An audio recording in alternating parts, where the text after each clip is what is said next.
Richie Musa Delila.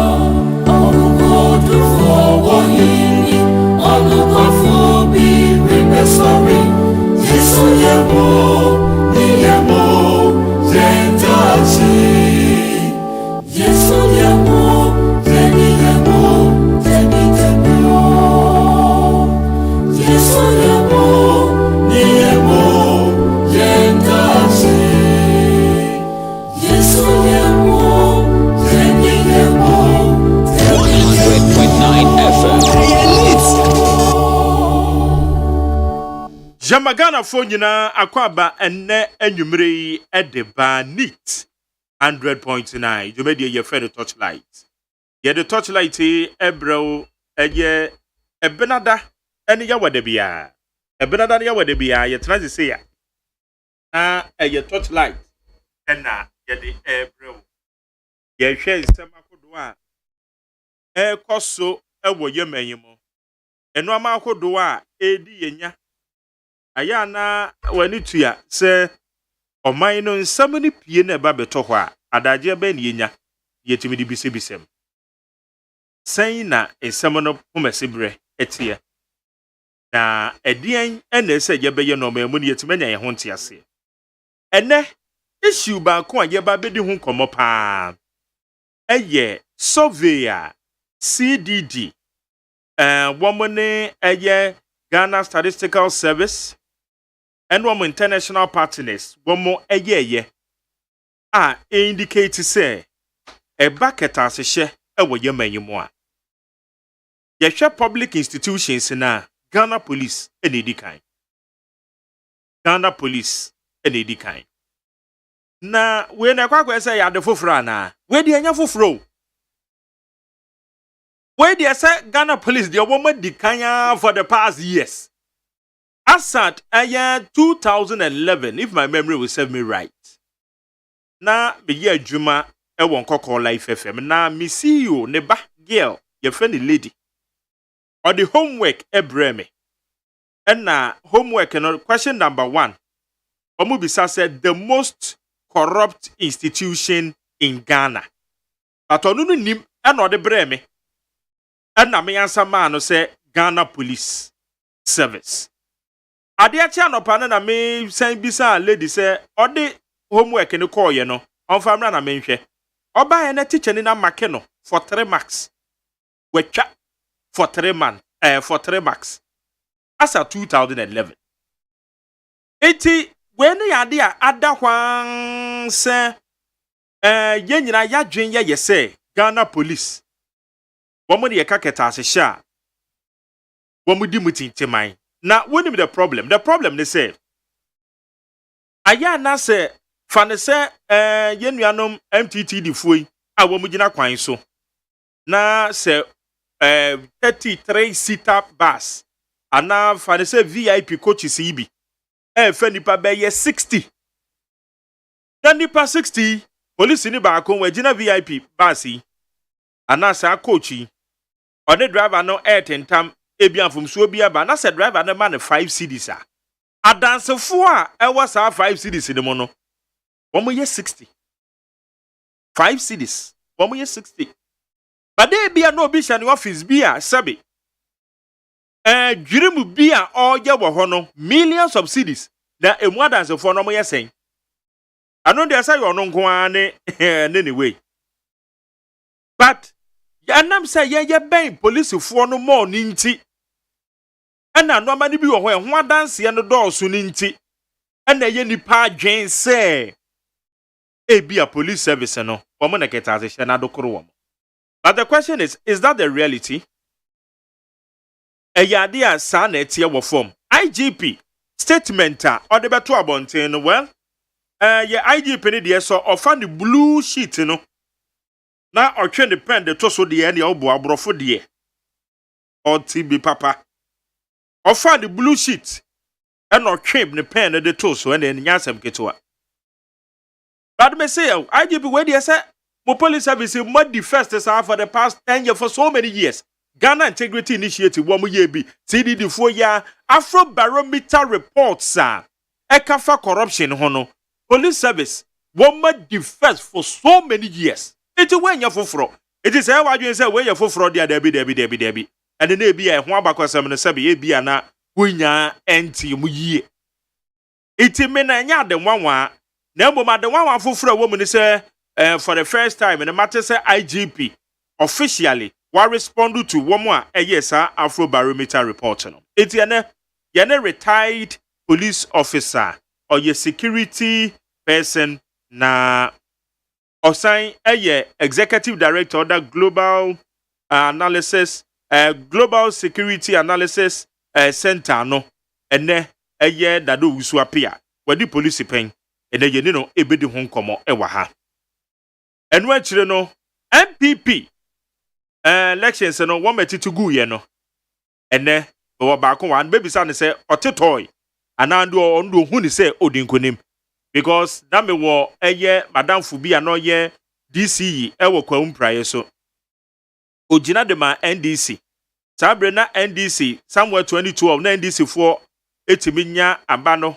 beye 13,000 bono no ba ye no otimi twe aba no de ko eye 17,000 wani nkonim ba bibisa no so oye winner because the botai ne say or the vote ni bebeka ho etiene Alhaji Muazu Isaka Kunata ananka opese obeye the Fred is saying Nasara coordinator de ma MPP na waba besra ye na ni ba bidin komo ewo fia but answer na ma mekwa ama no so we na as usual ya papa odinfo eye chirabosom eye Reverend Christian Kwabena Andrews so ya manyoni na manyokuo your friend Ghana Union Movement gum yanini ni nkomo emfa nsamakodo bi ya ababetodwa ewo yememo ne yenje thoughts ewo ho papa yamo adwo enanwumre ye ni o mi na bema na bibia bokode nyame adom lejo so ne batiefo ne atankomia enanwumre mo bebubu Ghana yedase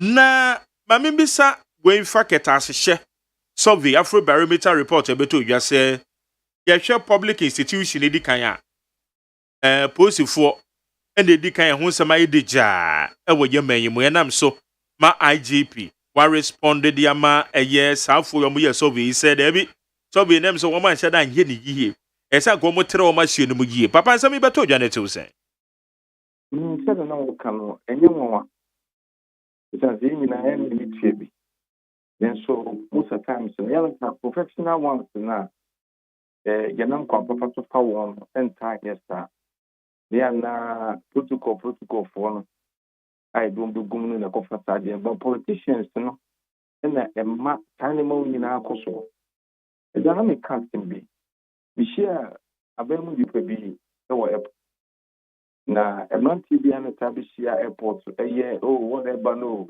hey no yes akwa pe bibi kakra no na yekotna VIP ona me ne ka se boy si mo djuma ye aso ka so ni bi miensa akota mahabo so mo koye djuma si ka nya ebon bi si che be kotukutu yes amasa na is more than te mahabo aketua indi nya de so mboko indi de sense entity a yedi na nipa and sample ne de djuma bi ahye na account nipa no yefye me abema bi ma me ne papa bon ka fi bibru ma me e won da so se dem be school amna be ye adwuma abekane obi school e be bidru ye me adwuma nye matrepia fi nyame na dum ko nya police mo ache okoye na tetu ye duma no inu babia ndi da ko e se ma me etwe papa etwe ni nyanum so otwe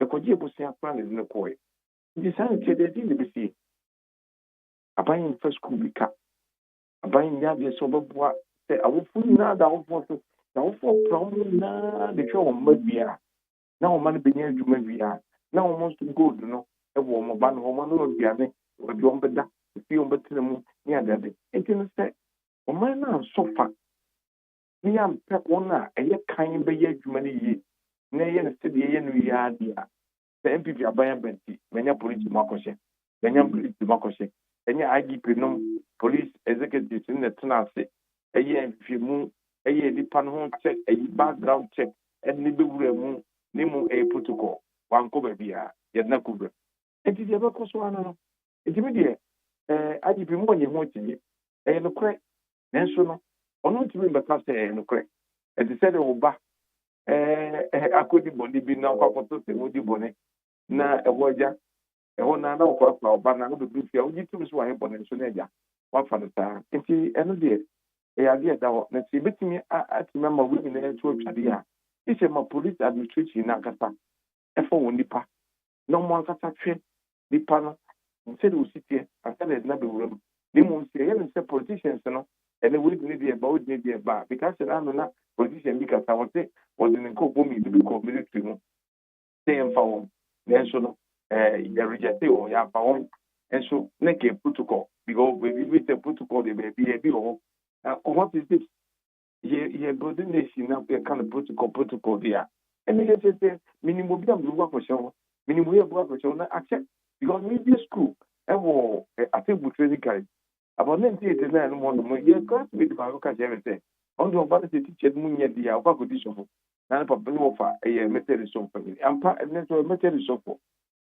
yɛ wɔ kae no okay aseɛ nti no me deɛ ade no sɛ yɛama no kora de adwuma ɔbɛn no mu di a ɛnyɛ ade sɛ ɛbɛtumi akɔ anim da nti wo susu sɛ ɛyɛ saa protocols no na ɛma saa nneɛma wei kɔ so ɛwɔ police aso yɛ ne mu ɛmu sa wonim sɛ ansa na obi ani bɛgye police ho na yɛbɛdre no yɛde bɛfa nneɛma bi mu obi wɔ no ma that is ne passion no nya ɔpɛ sɛ ɔbɛyɛ nanso ɔnya nyɛ da because yɛsi no kwan ɛna no form sɛ yɛde bɛgu yɛsi yɛmfa police vote momi ɛnkyɛke momi ɛkɔbi sɔm sɛ form so amɔtɔn yɛ dodoɔ sɛ ne ɛfɔ ɔmo firi mu wakɔtɔ form no awie kosi ka akɔ ɛkɔdi mu asa yɛnrefa adɔ ma wo nanso ɛbɛhu ase apɛ nipa no wie ɛyɛ nade kɔ nti no ɛna polisi kɔ mpanyinfo no wɔn nso nyɛ wɔn fɔɔta kó wɔn ɛdi abɛto wɔn anim ogoro ho ɛsɔ nso wɔn yɛ adeɛ bɛkyi yɛbɛte sa ɔdabrɛ ɛbɛyi wɔ firi hɔ ɛde wakɔto bebi no ho akora wɔn mpɛ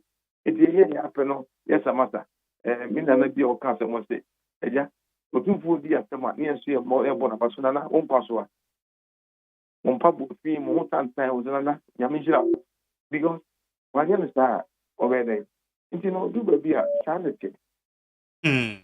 Na polisifoɔ yi nso anyi ntumu sɛdeɛ IGP ɛde nkrataa page num ɛde ba bɛyi ano no ɔmo no nso nyi ntumu enti ebesi de ne yɛn wɔn pomɛsebrɛ ɛyɛ amanfoɔ adwen na ɛyɛ wɔn mo anaa bi a na ɛnyɛ nokoro ɔnyi ntumu saa efiri sɛ baabi a ɔno teɛ no wɔn hu no saa yɛn na ɛho down ne yɛ hu no ɛna yɛka ɔno yɛn hu no bi nti ɔgye wɔn ntumu ɛna nyɛ adeɛ sɛ obiara bɛka sɛ yampa ebi a bɛka sɛ sɛbi pɛrɛ asɛm ɔdwuma ma mo wei yɛ obi wɔ mo kora na wɔyɛ daadafoɔ ne sɛ nnɛ yaba bɛka sɛ despite workers yi nyinaa yɛ daadafoɔ a ɛho tumi gye ntum sɛ yɛ kɔ wɔde asɛ ɔmu bia na nkyɛn sɛ ɔmu nyinaa nanso du baabi a yɛbɛka no sɛ yɛmfa no saa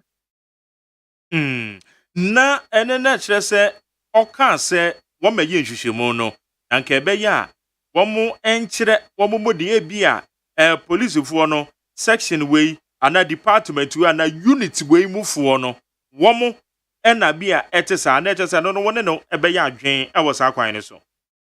ɛno kɔsɛm ni baabi a ɛwɔ hɔ wokɔ kantabanka wobɛnya woba kwan so polisifoɔ a wobɛnya baabi a bɛkɔ bia bɛnya bank koraa kodu wɔ police street ni ma wɔn ma ɔno wɔba wɔn sɛ kɔbɔ akɔdi da so koraa wobɛnya bi wɔ hɔ baabi a na wɔn nyɛ bi ne nyinaa fa no baa ne sɛ wɔn na kɔm de wɔn deɛ bi wɔn kɔgu mu dodoɔ naa ebie no ɛnyɛ wɔn a ɛyɛ wɔn akata kɔma so sɛ mepɛ polisi ebi sɛ de IGP ekodi bi a na fii ne mu na ɛnɛ wɔtuma right to this very rank no ɛnɛ nso deɛ wonya ba yɛ politician bɛyi tu yɛde bɛfa de bɛfa papa no koraa ne wɔn nkɔ nkɔm nkɔ emu wɔn a nkɔla bi a ɛnɛ ebi a NPP ababa ɛnɛ de bɛwura mu no wɔn na ebi a ɛnyɛ baabi akɔsatra wɔn de apusu no wɔn yɛ kɔstra ha na wɔn a wɔte nkala kɔ ayɛ fa no nkɔ baabi ɛso wɔkɔ eti saa o ti ase ɛnɛ nana wɔhwɛ ɛyi baako yɛ ba social media aberante gyina wɔ boldly ne chest wɔ ha yi a ɔne polisi ne challenge polisi bɛnyin challenge o ti ase wɔnim deɛ ne ɛti aso ɛsi de fɛn ne sɛ ɔbɛto ba bɔ no ne ne ɛti ɛbi so wɔnim sɛ nkosi bere o ti ase because ofi sɛ ɔno nso kora bi a mpanyinfo bi twere no ɔno na ɛde ne ba hɔ nti no bɛbi wɔ hɔ a Ghana deɛ yɛampɛ wɔn a ɛbɛsi pensi no aba mu a ɛbɛha dwen ɛsɛ sɛ we need to call the spade a spade yɛtumi ma ɛfitaa ɛkɔkɔ ne yɛnya saa kataso mu aso no menyine sɛ bɛboa okay nti generally no ɛdeɛ na osusu sɛ yɛbɛtumi ayɛ de afa kɛtaahyehyɛ a yɛsusu sɛ adwirimdie a yɛsusu sɛ ana ɛkɔ so ɛwɔ aban nnwuma mu no ɛdeɛ na yɛbɛtumi ayɛ de afa ho ɛnɛ yɛsi Jubilee House nhwehwɛmu no adaade ɛyɛ ɔmampanyin na kakye ɔteɛ wotumi sɛ ɛkɔ so paa ene de keka ho de ne betima ya fa ho Nina ye politicians here na decide ba. Ye ko police mo a politician. Ye ko habo authority a politician. Ye ko a politician. So officer ka ye wo committee bia. O mo ya to mo le form di pa. O mo restricted di no mo bi tutuna ko emu a. Yin ni center e bitima ba we nyina bitima ba. E bi po anko ba semra. Ete enne wo de ehwe se IGP to all right. National the IGP sanse aban na point no. No better na wonti. Enne ma ba mu di pa bi ko du baby. Na ingo so mu tete a. Onya call tete afa. No mu se call free through horo mo. No ka se ni pa ko na se na ba mo hwe na case mu ni free wa. Police no wa se so be hwe ye free wo free se wonim se wa anya ade hadwe. Bi o tete bi apenyi pa na afre no. Penyi so bi na frɛ no. Obi o frɛ no se politician on the better now. What you say? E du ba bi a we are pointing to say uncle maybe the mahabo. Habo no so the same thing. Also politicians in the control. It will no control no. They say no the signal be back. This is here. Again na we are found. And they say baby out here. And yet be mo penny bunu. And now 1 year you see will be a friend was what casting be. And you know as you radio no so. yeah Within short time bonyo. Even was here bonyo. Ye bonyo mo han say yo this yo han yam yan yakaka nti mi be sina nine. And so na yam yan yo ya pam no because they say a politician be to mumra ho. Then so say ka we politicians appointment be never trawa. And ni ukasa na twi kurampa ade achen ke bafambo. Eti ni te makwan emma institutions na kasa emma ni wona kasa business a. Nke bitima boa dan see the politics no everywhere mu. Meaning say e bitima boa. okay yo ye firi ho a nyankopon ya adoma Ghana fo dodo na kasa enam se ochena ne nade chie so no ye sim card registration a ye de Ghana card ye ene NIA fo nso a ne amanfo tempenten kwa wo mo ekọ maso ye a nsiesie ye obi wo ho a ne card no infomso ewo so di din ne kra no wo man spell ni ye no me ade but obetwe na nipa ni free baby te say ankronsia o western region ufiri wa na ukọ eye wase kropon na nipa na faka free ho ababedu nkran ne hotel okoda aye osan koto santene ya owie kwa no aboka almost 1000 cities ansana otimi ye ne card no esunsiesie obi efiri dwaben oba nkran obesa lie oba bepe baby obeda ansa na watuma nsiesie enna ye fodwumadie ene sa sim card registration blocking papa eyade a yen blocke yen take effect ana wo so wadwe mu no ususu se yen no ma bi yi ansa Me think be kwa game for better 3 years and for a register dinti ma me kasa na say yen for instance be a Britain was almost okay almost twa me for ba on be to say 10 years which be their father ekwa exam bi o dey 10 years no kaka na eko ye share assessing registration and they say to buy in front of people when you at all be ye do be a card papa ne aye papa ye ko we di card na o hwe ba bia yi ni wo na kwakọ team wa ha o dey kwakọ to box mu emmo enwumre na the whole Ghana to bi inti adentina nke you from police stations na ne ye wo no ba bia nso abikoma for register dem dey wa we dem register wa we register na bo ye do bi na mo person boy ko no dia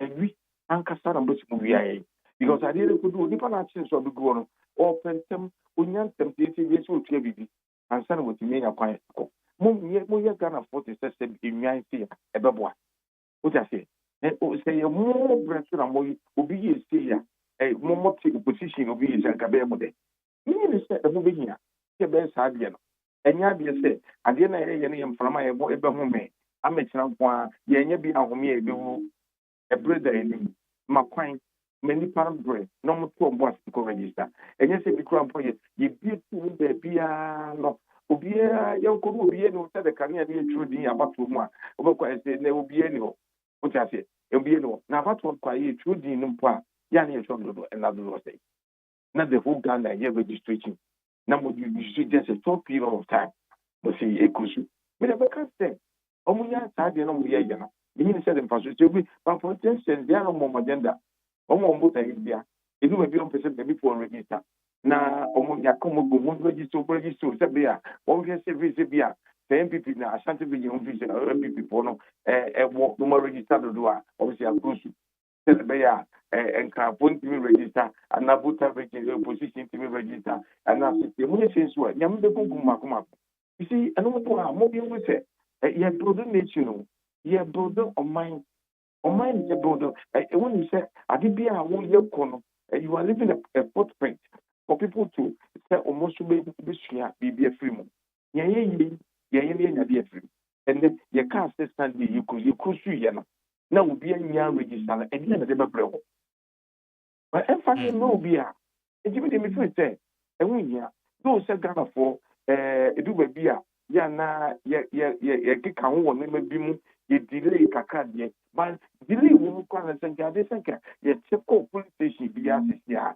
bi say we say go bi anya bi ade no bi anya bi obi antimi ko register bi baby a na iti what time ayom registration no baby a na wo to aba no ko no ko register baby a obi so na we ko register bi say go bi at my national ye be am bi for kakra bi abi delay sa one the channel to say if we see Ghana for time we go ye djuma wa sebre and one ko djuma o ko sere kwan and o ko sere kwan e tino ko sere kwan bibri ko having what I say and then one said the kwan we ko passport all the go do so na no me won buy me cancel ha no biaba so for me passport me de kokotu mu da and my and na me de koye me koya me ko na sanle me odim oji ya pa sunset ho asama boso me se member me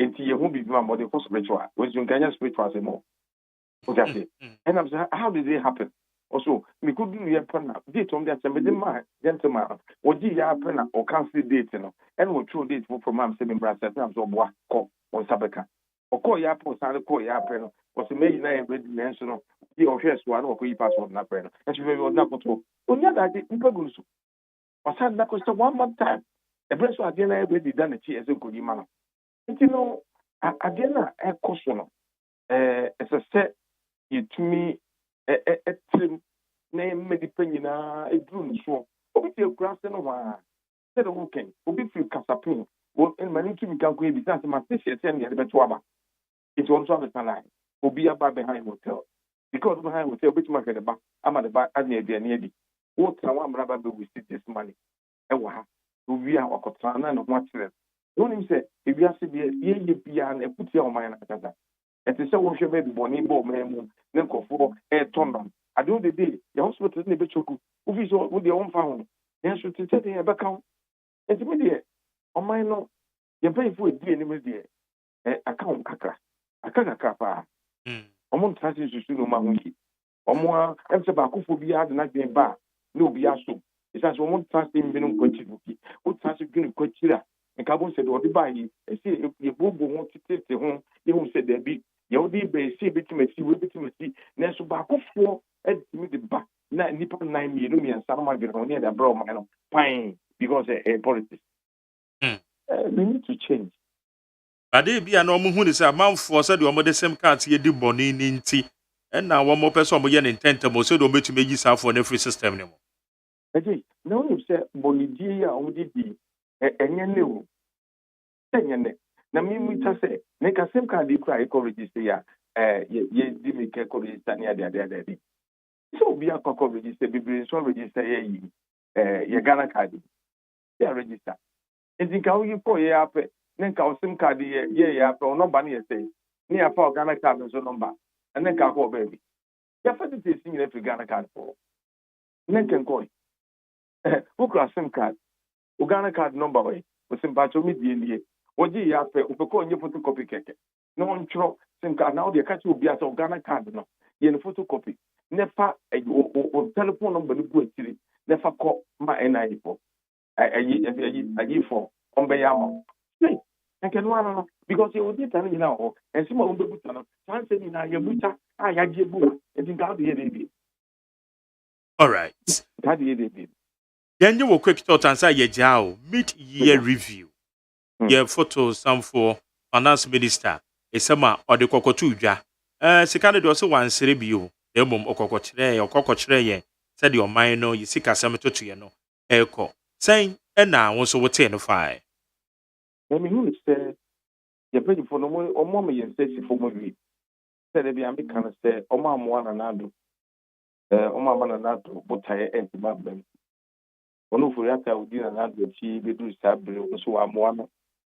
Let me mo people be chi ni atro say senator for at me 21,000 those names or from pensioners almost payroll so. Then we say 21,000. It means young for pension, the more only 21,000. It's one more card at one. And so my idea so more it may use 21,000 the floor. And can then do young I give you better in Pennsylvania at Domaco. What I say, and I'm putting it now all these years. And then number guys say it may use 21,000 at the free. It's Yamu and some mom. Now I'm to know now with that data and let them let them more. Oh, let's say over that time, the original parliament is what actually in here. You can't say, I did go, and your man saying, over what you can be and can't pay. One man named in a pasta. Finance minister would me travel, and my name of Fayastia, and then I'm chat, Bibi Kaka. So we share this year. I know more because we can a match on the 4th March. We try 50 fish, we try 100 Ghana city. What I say, what if I see notes on the so. So get no so. What I say, a big mutual KBA, the upper, prepare, see the seminar, so. Will be a 4th March, it be a 2019, yeah, but the call 2020, be November, so. You just can boom. Yes, Sanko de Bosnia. Yes, to me, just say the influence and Yajuma. And the boys to be a thing in and a yin as your soap in a gibbon, who call fire service, who call police, who call military, who call Indian, and yes, you see, it cannot be Chiawanka. A Bromon fed Mecania, ye one on, and yet Juma, a the income be back. And yet Juma, a this Kebico free Amanonia Brele. And in your one, you have done this year, yam, they are Pacotonia, their book, who call prison service.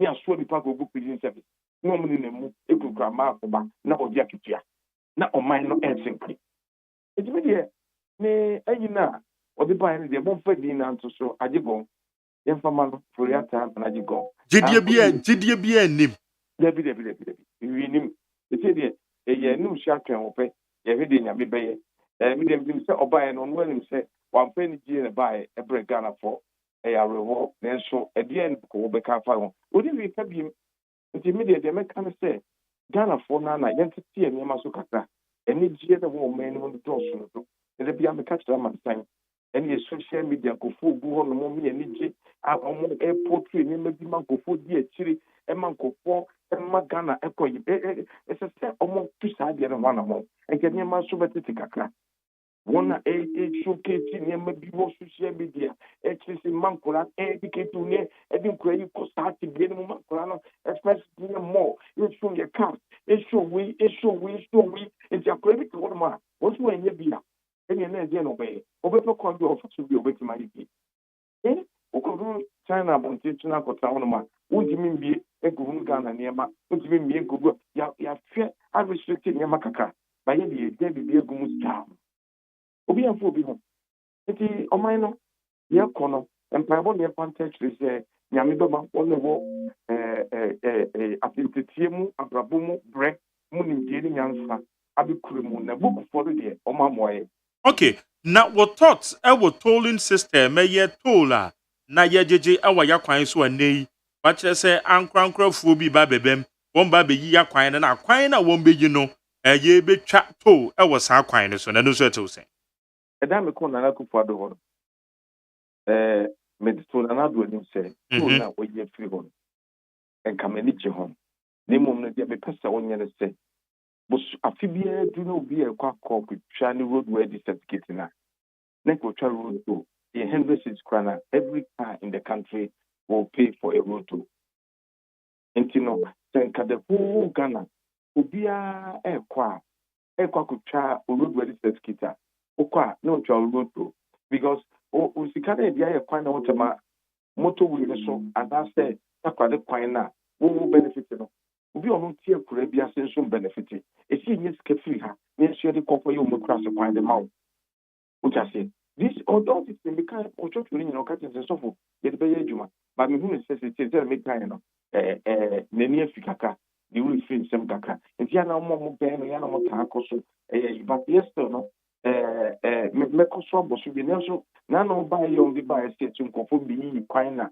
ye be di kwan no so we ni adade no me ni se twaso you told ye be bi ni wa ye ni bi na so no ka face car na ono kwa ko register no e will register the oko DVR hon onya ko okoji na yi pa beginning of the year no twa 1 year road to say 200 Ghana cedis kwana every car in the country will pay nke be mi iska na we after ni be shan ko be se pon trawo the je mo twa gumbutum na di bin so aye e woni ni se company bin so mo an tu mo mu e no be yi sa kwa no be di Ghana bi se do mo agusu aye abidu sabri eti eja o wa bin na trend ye fa obi aso amfa na ko odi obresto na ya nim so obi abre bitwem kakaka yeso bedu yeso be baga na mabudu bi amenya kopon bi yeso nim die wo no ye da bebo Ghana.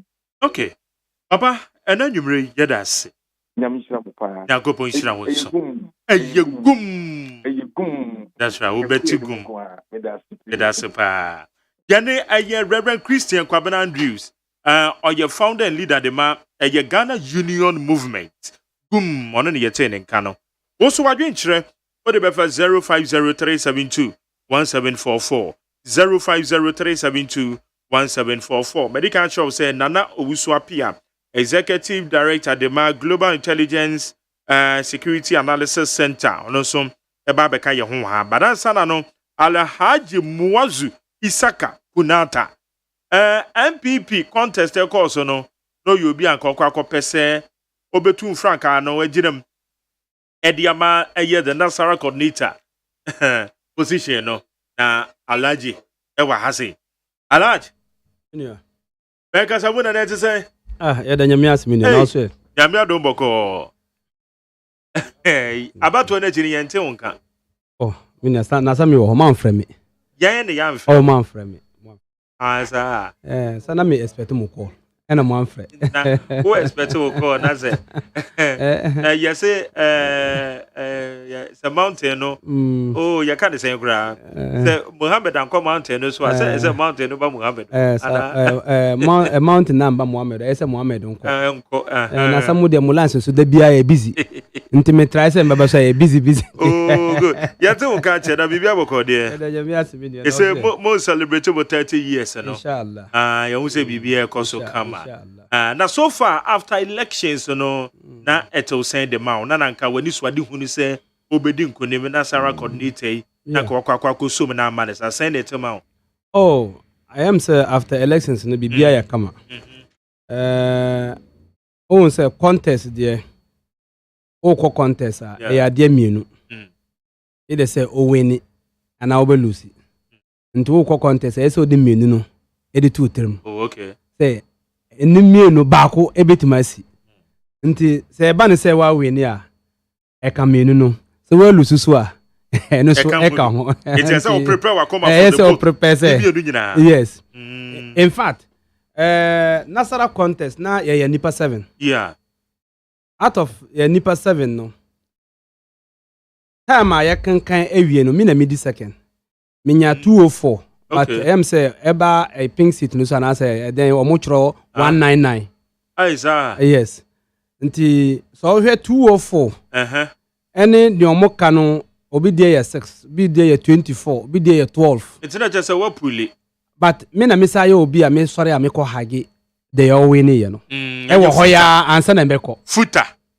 e wo hoya ansa na mbeko no na makwa hage no na maka say menua wa win nti ye nyina baka bom na ya adwuma no in fact ejen say ma Lucy okay internal elections yeah internal elections there o win no anasa one win no ni nyina ye the same thing we your party ba because ubaka bom na ma ya make so say bet ma break the 8 ene na ya ade ya here okay eti na cha say wa value ho why crowd say dibia bi a mo de be ma because already no one way you founder United Zongo for Baomia say that so ho that's so ho okay good juma oh all right well. Okay eti why crowd say juma die bi o mo de be show say bia no obeboa the Nasara wing of the party na my party na konkan minia the eban say party juma na niema me ye party edoso but me can be as so me started party juma from 96 my polling agent 96 my aide edema ambassador under President Kufuor. Oh yes my aide edema MP ambassador Canal Minila Ghana Burkina Faso yeah oh ena Masaya aide to ma Navrongo Central MP Navrongo Central MP was ya saba mano deputy communication minister na menene na esa wo ho as ne aide oh why 2008 me form Zongo for Baumia up to ene eyedwuma 2016 ansana yebe kwa kwato aba ye bra panyini chairman Adams New Year me gina so as a family spokesperson and a younger brother. Okay. Me make so say upper east chairman. Yeah, former regional chairman. Yeah. Me senior brother. Nti issue ni eba ya no family eyi me as a spokesperson. Oh, okay. Me gina ye me make so say me kasama ya family no na masa defend your party no because now some few months to elections. Yeah. Nti the other political parties almost person mu use sa kwan no ana sa message no na omfentia ya party MPP. Nti as a spokesperson for the family no me make so say me makwan e masa de ne esi. Me defend am ya win power for 2016. My serve your party as a youth wing operation director. Oh, up to the last elections oh, until for party jumane there. In fact, ye bebre ena ye be gusu aye inshallah. Okay. Until Nasara me call contest man win it. And interest mean me en yejuma. The main party no the issue the Zongo communities. Until me there whether me win Nasara or anase me lose Nasara inshallah 2024 elections no whether the Nasara campaign to make a one me nka ho me ankasa be for me campaign to e de ayedwuma ma party no. Oh sir. Yes. Na footer or no wakasa after the election. Yes, just I am said 2 or 3 days ago. Yeah, me to a party headquarters. Okay. Yeah, many MET. All right. Yes. And then I make just a family issue nti many no any issue bia. And I am ready say party no there inshallah mbe yedwuma ma party no. Oh, okay. Yes, breaking the 8 no. It's to come. It's something. Yes. It's a war. So across the country inshallah. And our targeted areas. All the Zongo communities in every region, any Zongo community, inshallah, 2024. Me ankasa be movie with me campaign team, either with the Nasara or without the Nasara. Be make it so say be break the 8, inshallah. Are there na what they see when you say oboa? Yes. Communities in it. Meaning so here. Yeah. Your party no. Your main issue ye wo the Zongo communities. Baby aye vote bebre the Zongo community. Okay. Nti aye Zongo for aye party no no. Say yeso at least yan sure na yentimi yedwuma na ye ma party no enhu difference. Na your community no yentimi make so say vote no ebetimi anya more vote ebetimi increase vote no e de ma your party no.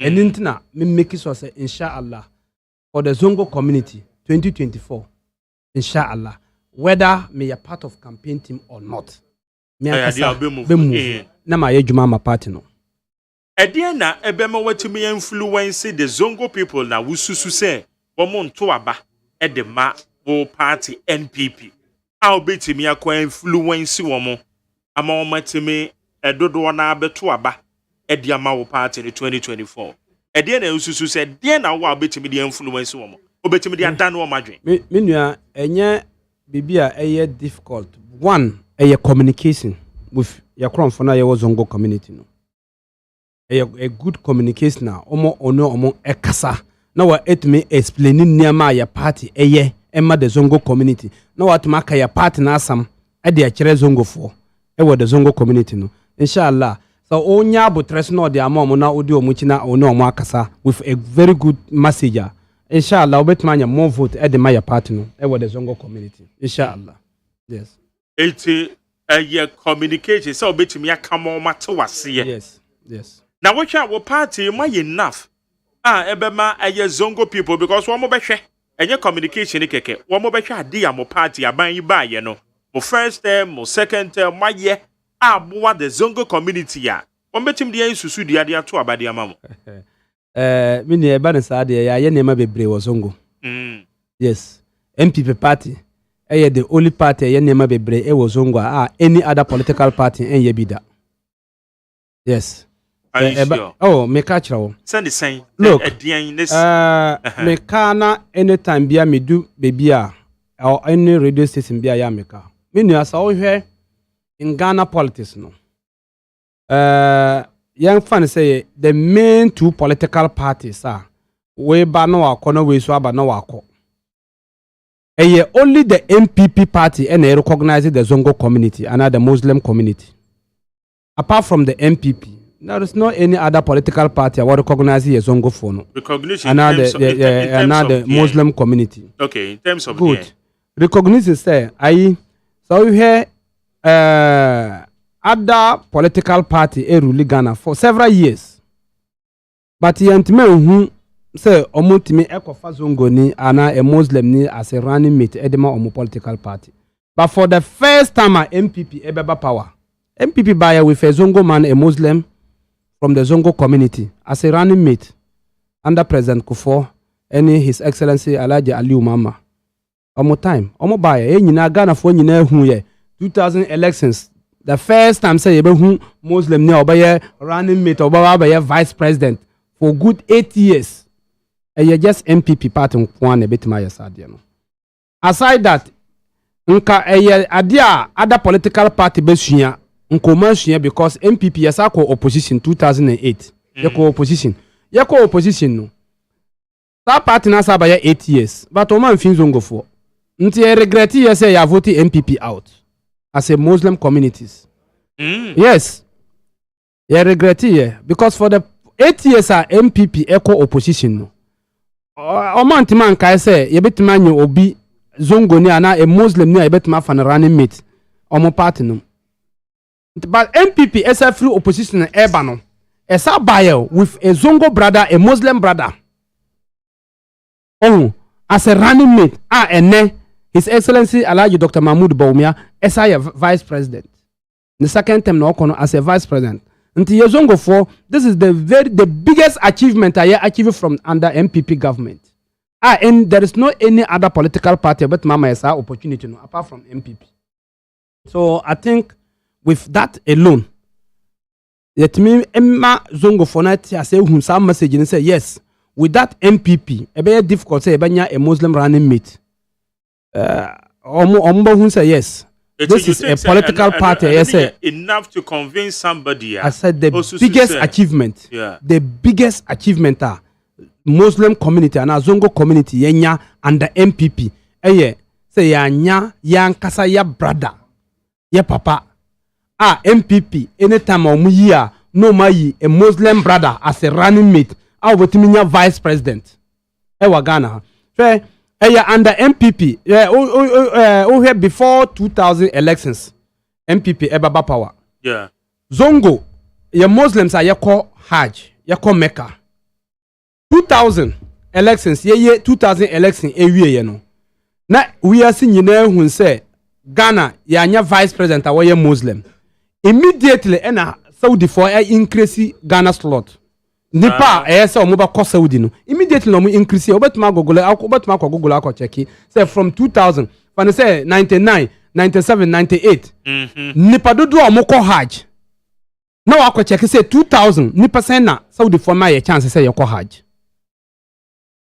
Ghana government anko request too but the moment Saudi for who say yes Ghana anya vice president awoye Muslim ninu omo ankasa na omo increase yes slot might say nka mo de nipa 1000 eba maka and afi de mbot maji 3000 na 4000 ade aba maka okay from Ghana ɛno nkoa no is something very big ɛde the Muslim community but apart from the MPP no hemfa na ɛbɛyɛ saa nyɛ saa deɛ no bio political party ban ɛna ɛde ba ma yɛ minka sɛ other political parties Muslims ni ho ɔmo wɔ hɔ nanso ɔmo opportunity ne saa na dabi but na vice president yes ye gidi say or number 2 but beyond that no pe and Abeka say be other political parties especially more biggest opposition NDC maybe an so way of satisfying the Zongo people.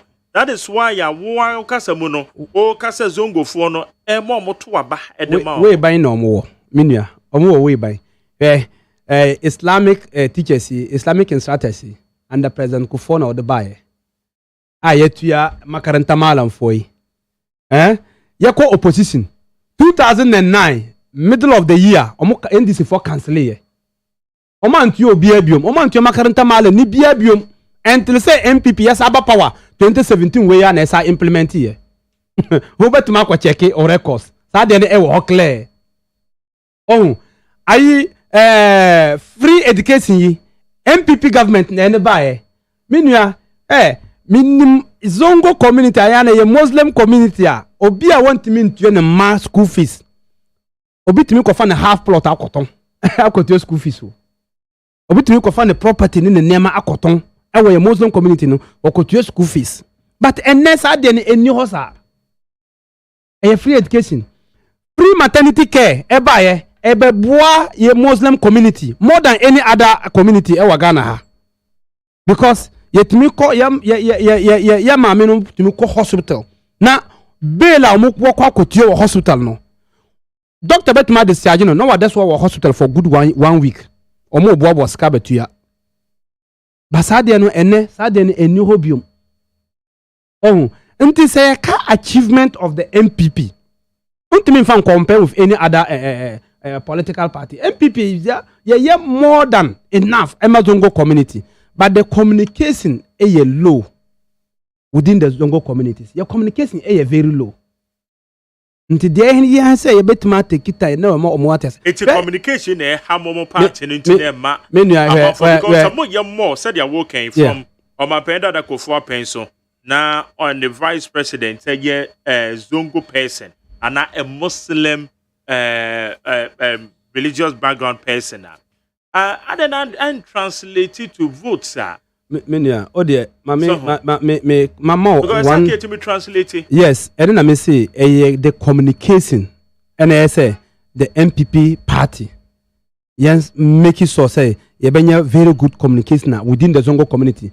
The one of the other achievement I have as a Muslims, Ghana, and I say. Every year, o de say MPP ewa party ewa abemu. Every year, o be say national chief imam was celebrating the birthday. Wana wa ye molidi. No one who said the vice president e kwati nchen. Awo ye Muslim. Na the national chief imam eto ho. Inform me no. O who vice president Muslim. O who the national chief imam was celebrating the birthday no one so Muslim. O ka say the Muzongo community no ye mpesa ade no.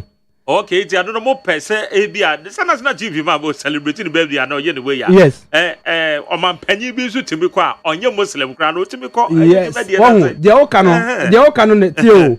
On my penny bit me call. Na on your Muslim. And then the Yanka said, I do. Yanka said, want me go. On my penny be bet Marco. Now, so say, yet, dear, not to say Dr. Bomio at Hona. Efe, Sebi. Penyini bi na ope power wasi edi wo fia eye why na ampe de wo fie na chief imam ye ne celebrating the birthday ana wo ye molidi na ya hu say Dr. Bawumia she na white abatenase na chief imam national chief imam atenase na see ya vice president Ghana ya vice president ni ya national chief imam ni omo nyina ya Muslims sad political party ban. And let me consider the Muslim community to say it's an MPP. I consider the Zongo community.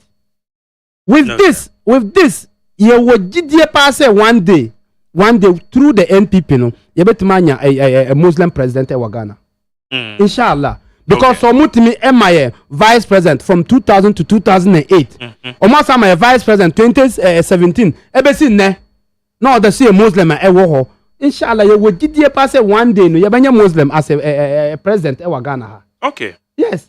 Jani Alhaji Muwazu Isaka Kunata aka Showboy na no Nasara coordinated na Uncle Yama na bondi according to no say you win at the man because internal elections and no McCoy. It is over some elections here will be back bibi at you be no many idea. Sa arbitration processes no I shall see our party no more. Kwa muku jina ye say mpanyufobia fremo unity a womo eka ho nsem se munyina mbetimi aka ho abom na the party na call 2024 oma ye bibi sa akoso officially minua ade yi the same family ena position eba vacant na obi akokopre se wo pe wa pre wie no wantima anya onu ebi na nya ye o sister bi ana obra bi na nya ye eni ntu oba pako na ma frifie no wo ko for bag say wo frifie no on da fie no biom we yen hia say obi be frɛ say yen bet na ase na yen siesie na there is no any issue e wo ho no position na e ba ye no e for one person and a family no so ye do so obi ase o menya aka mepe obi unity at the end of the day no nyame ayi nipa ba ko na ode ma no we en hia say obi be frɛ obi bet na ase obi be frɛ na bibi there are some na nipa ne be ka no. Okay, Sadia Walker no wotimi nya nipa be ye 204 and the two aba e de ma wo ye delegates from two aba. Meaning say yes also over from na wo ye adwuma nti e de na wo ka kire wo mpo a wo nya agidie e wo mu na ka opese obeye the Nasara coordinator wo mo two aba ma wa wanya e de na wo ka kire wo mo e bi o mind is granted e bi ebi no mabemu bebu no me ya de e de na wo ka kire wo minua em say constituency Nasara coordinator for no. In fact, omunyina all the 275 constituency eno omu deputies. Me wo gidie pa say nanka e ka omu nko ande anka omu pese me member lead Nasara.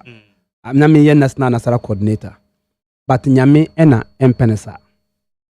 Because so we after elections no constituency bia ni ho man receive call. Me ankasa me nya start call say me frɛ adase me nya start here. But constituency bien all the 275 are over say man receive call. Me receive call across all the constituencies. Okay. Obi afre alaji bomaden say obaba kabom na ya nyina etimi yedwuma na yemtimi breaki 8 no. Obi afre na mo ma me message. Ba na wo modije o mu ade na o man to aba na ma. Na me say Nasara fo no o ma to aba no. But nyame enka say o say enya me time and this time.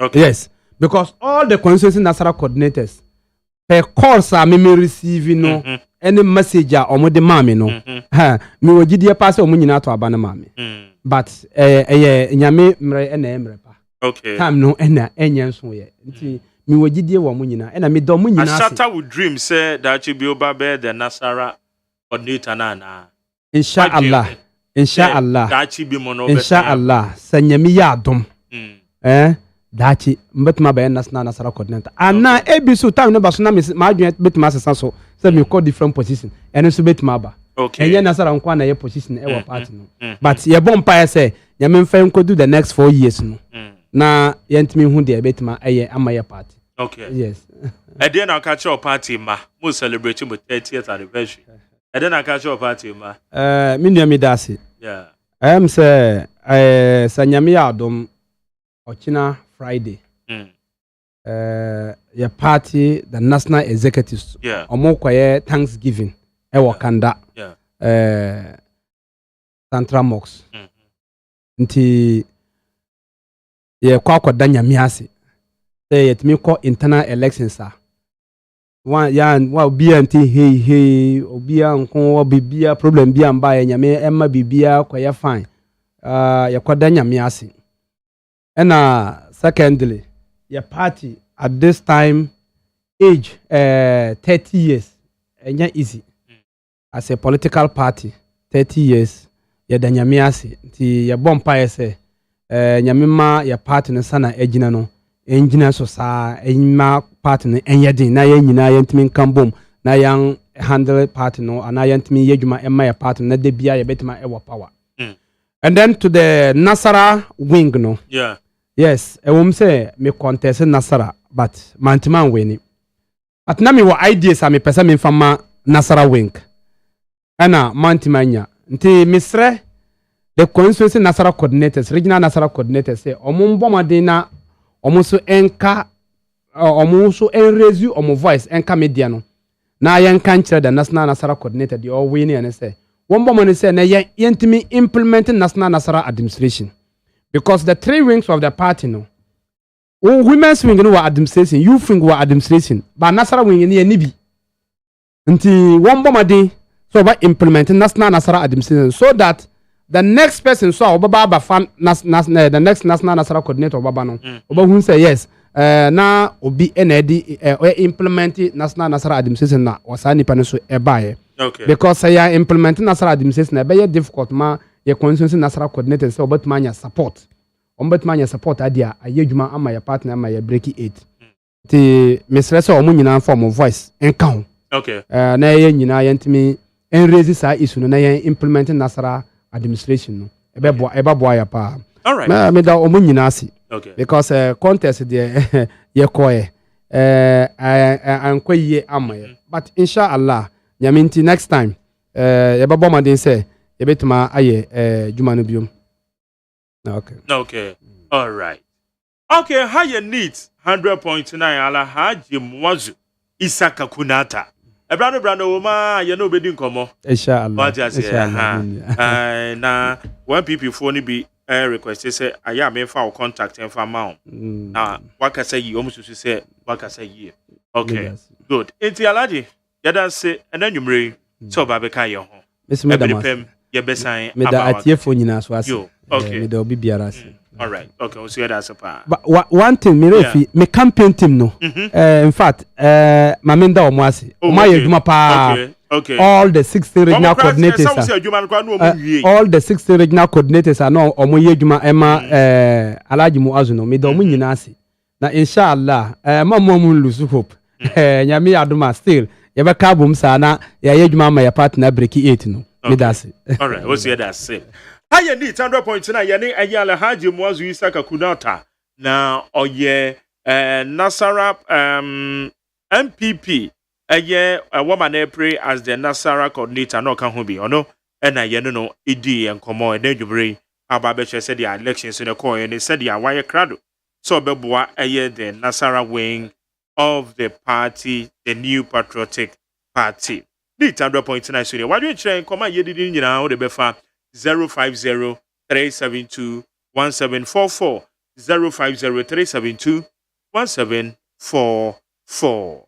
Medical culture say ne ye ba bedi eye posimu enkomo na ye ne obi a wadi posi pen wa retire na ene ye baba bomu nsam no so wa so ya ye friend eye Global Intelligence and Security Analysis Center. Eye nana owisuapia owaha. Ayene no eba be bon komo. E dia fa post aso no messages via fafa 050-372-1744 oko Facebook live. Eye neat 100.9 FM. Neat 100.9 FM. Na ebe kenkan ne dia ma. Ana owisuapia majo. Jerry. Yes sir. Me joso. Yeshi ayache. Papa. Share yache. Na bibia boko de. Oba de adaroma. Okay. Ye hoye papa. All right. See ye de yakoma. Oh, nyame adom. Ode ache. All right. Also, yan chance eye asuya a waye emu adwuma pen. Eye Ghana Police Service. Ghana Police Service. Yeah.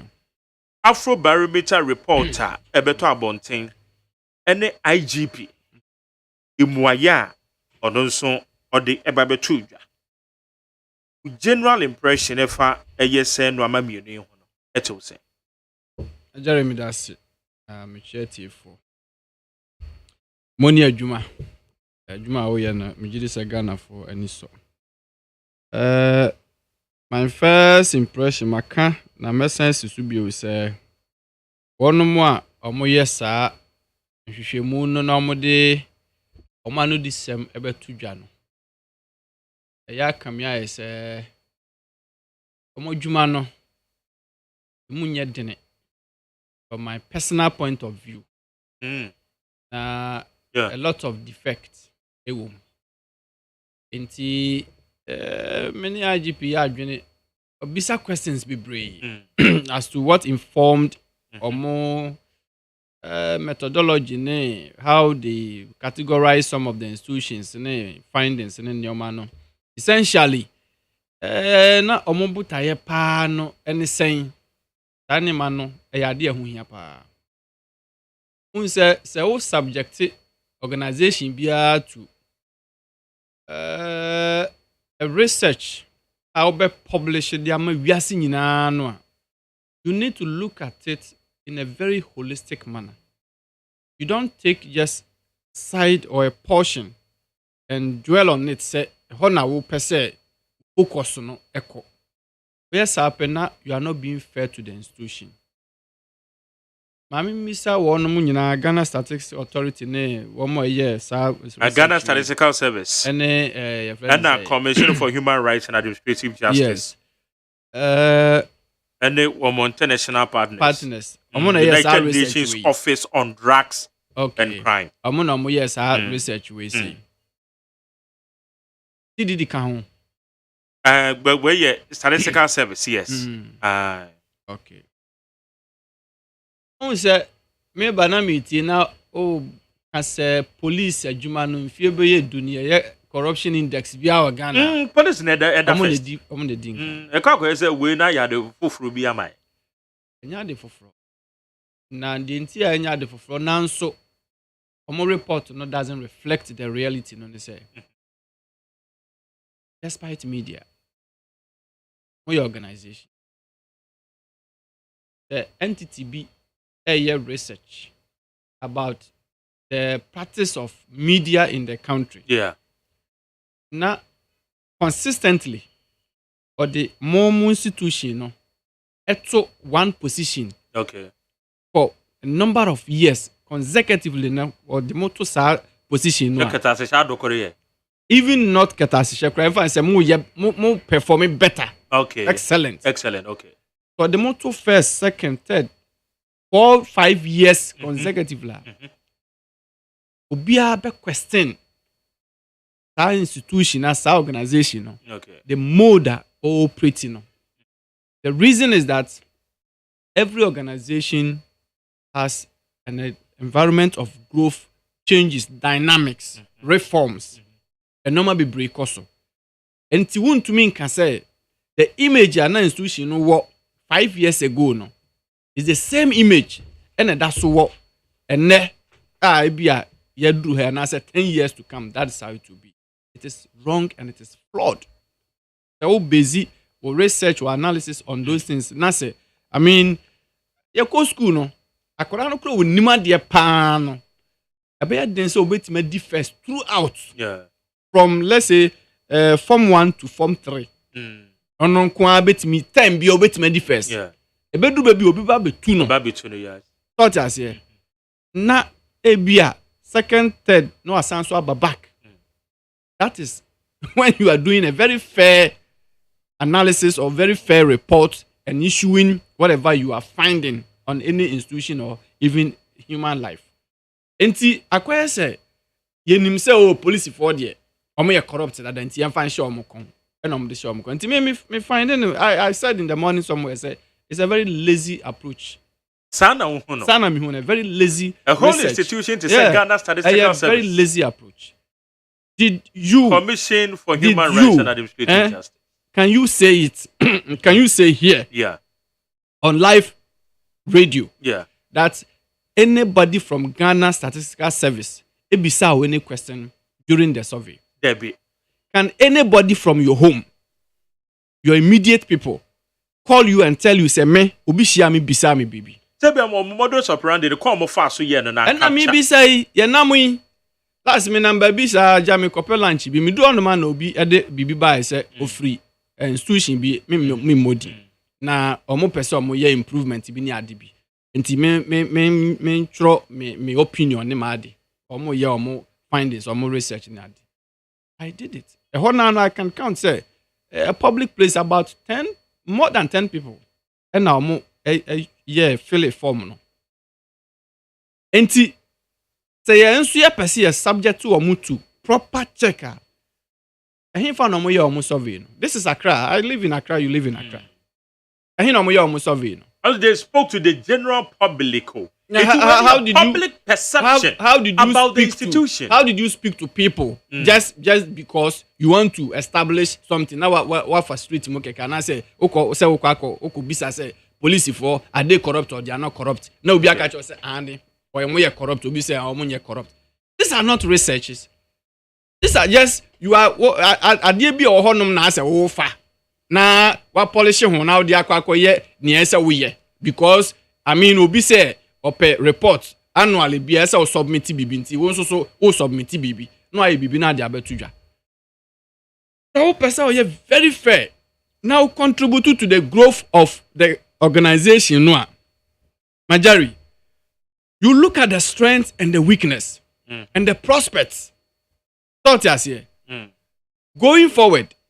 How is the institution going to build itself?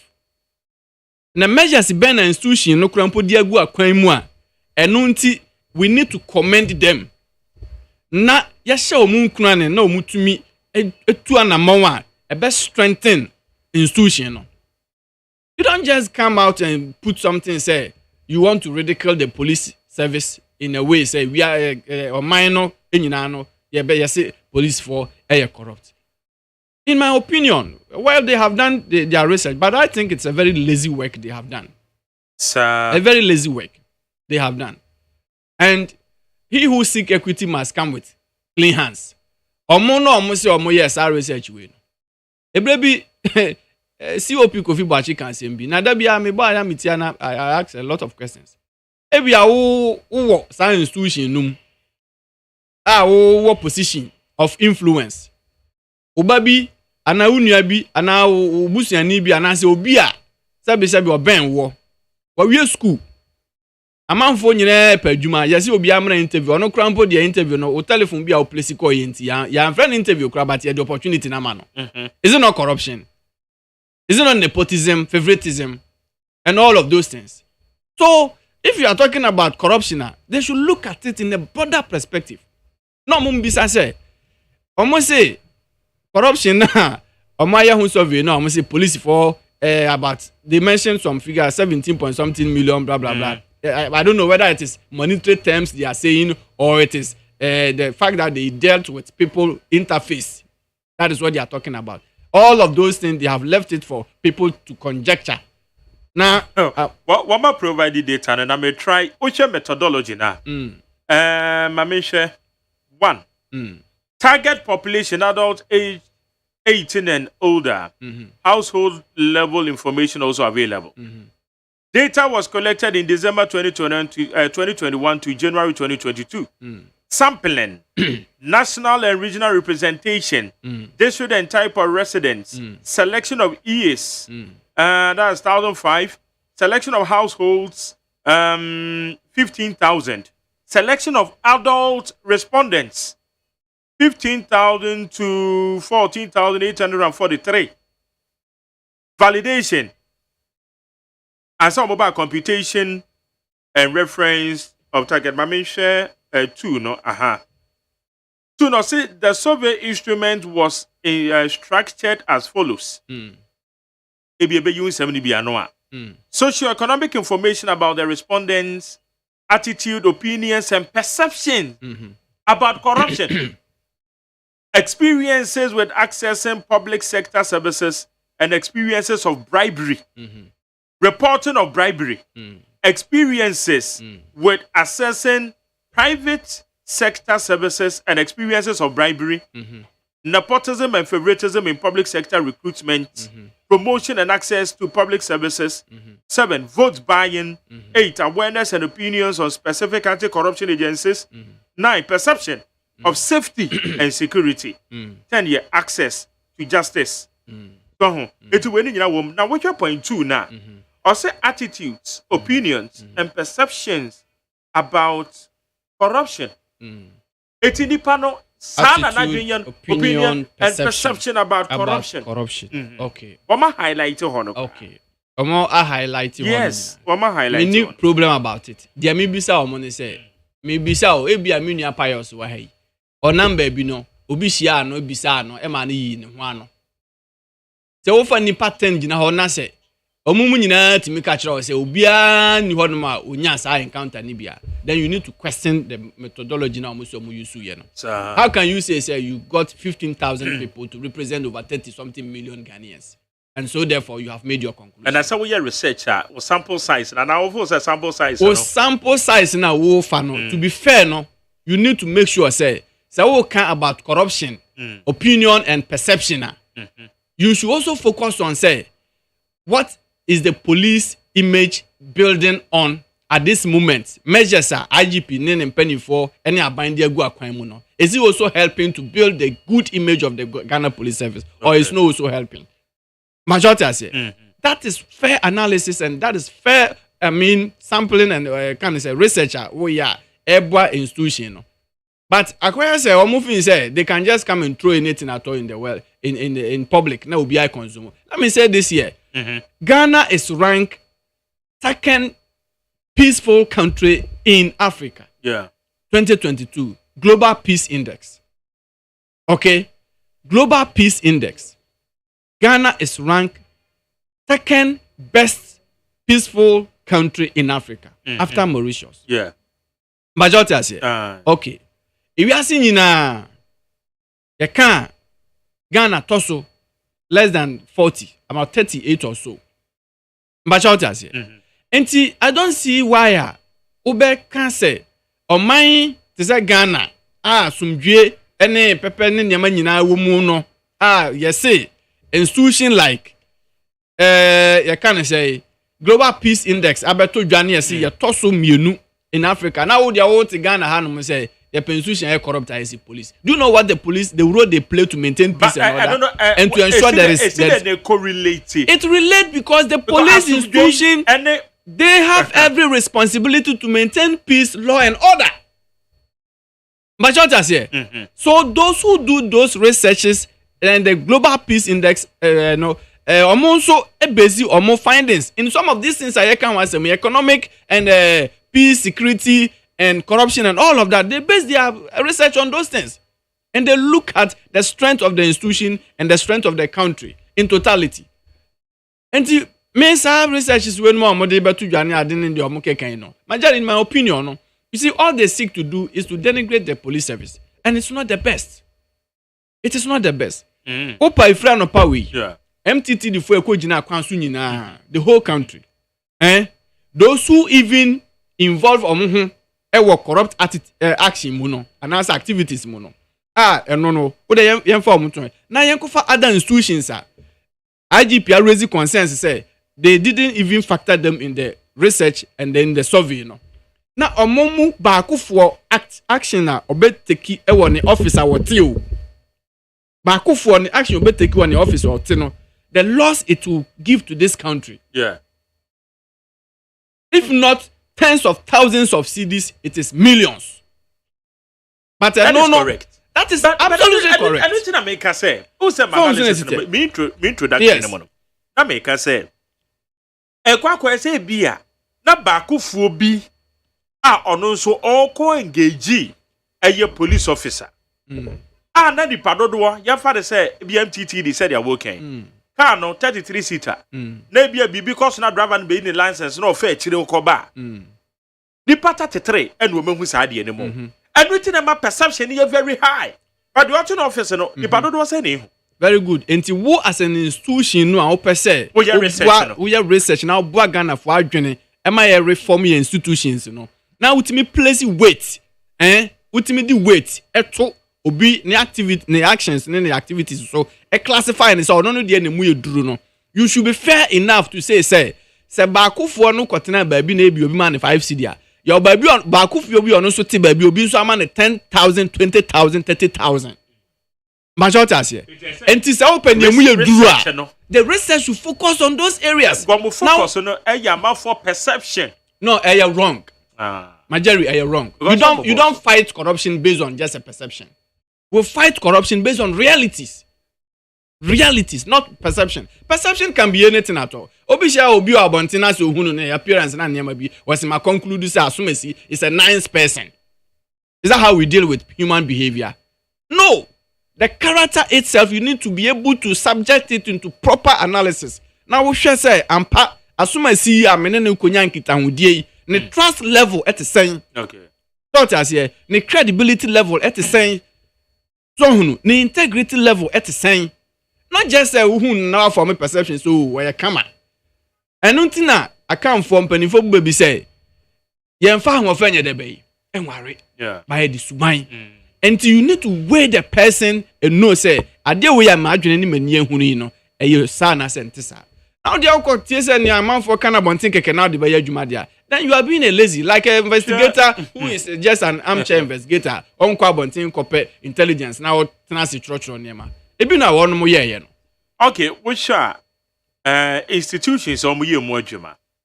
Police, Ghana Immigration Service, GRA, Lands Commission, Driver and Vehicle Licensing Authority, Passport Agency, prosecutors, judges or magistrates, National Intelligence Bureau, National Road Safety Authority, prison officials, MMDA's officials, GRA tax or revenue officers, members of the armed forces, welfare officials, that's social welfare, embassy or consulate officers, public utility officers or officials, teachers, lecturers or professors, doctors, nurses and midwives, executive branch of government, elected local government representatives, assembly members, social security officials, other health workers in the public hospitals, elected government representatives. In all, no, amount for perception, police estimated 53.2%. The nipe can pay one respondents, Even the author also second, a Ghana Immigration Service, and 37.4. 37.4. It's in a Osha gab no krana emo ye wider. Eti nana when ya there it is Emma police no reforms take place we are aware. Na enkonkoba say reforms no ebeko yie mom na etimi a diffuse amount for perception on the service. The reason why any omoye no the reason why any omoye no it's rather defeating the purpose or the police agenda to reform no and say enipa adwene information din kan komu no uye pia den papa meboa so hun first impression I can say account no uye pia den adenti na omo survey no omo focus on other measures institution no as police no dey go akwan mu to make reforms in the institution aden omo focus on that.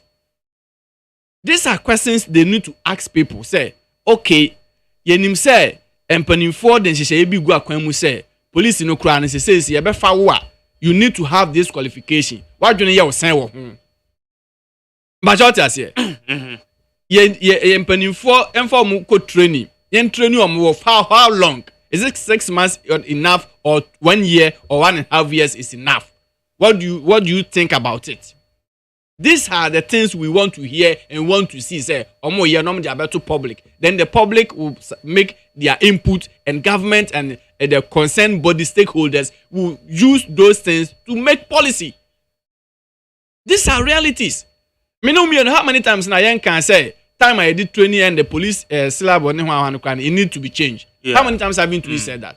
And as an institution as this, no more person mo ye bibi de bo institution no a mo kan ho asem na mo gu ne ho fin gu nani mo ase no a you should rather focus your talks, your research, your report, your findings on how you may help the institution no intimi ngina na so ye. Otherwise they are more kind there, they are just satisfying a demand from their foreign partners because omo de donor fund biaba nti yama umbi in the say oye adwuma. That's what they did.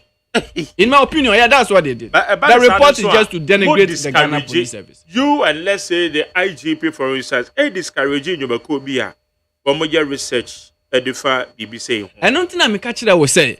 So what we are researching, so methodology, no, a genuine and a transparent and fair and very objective.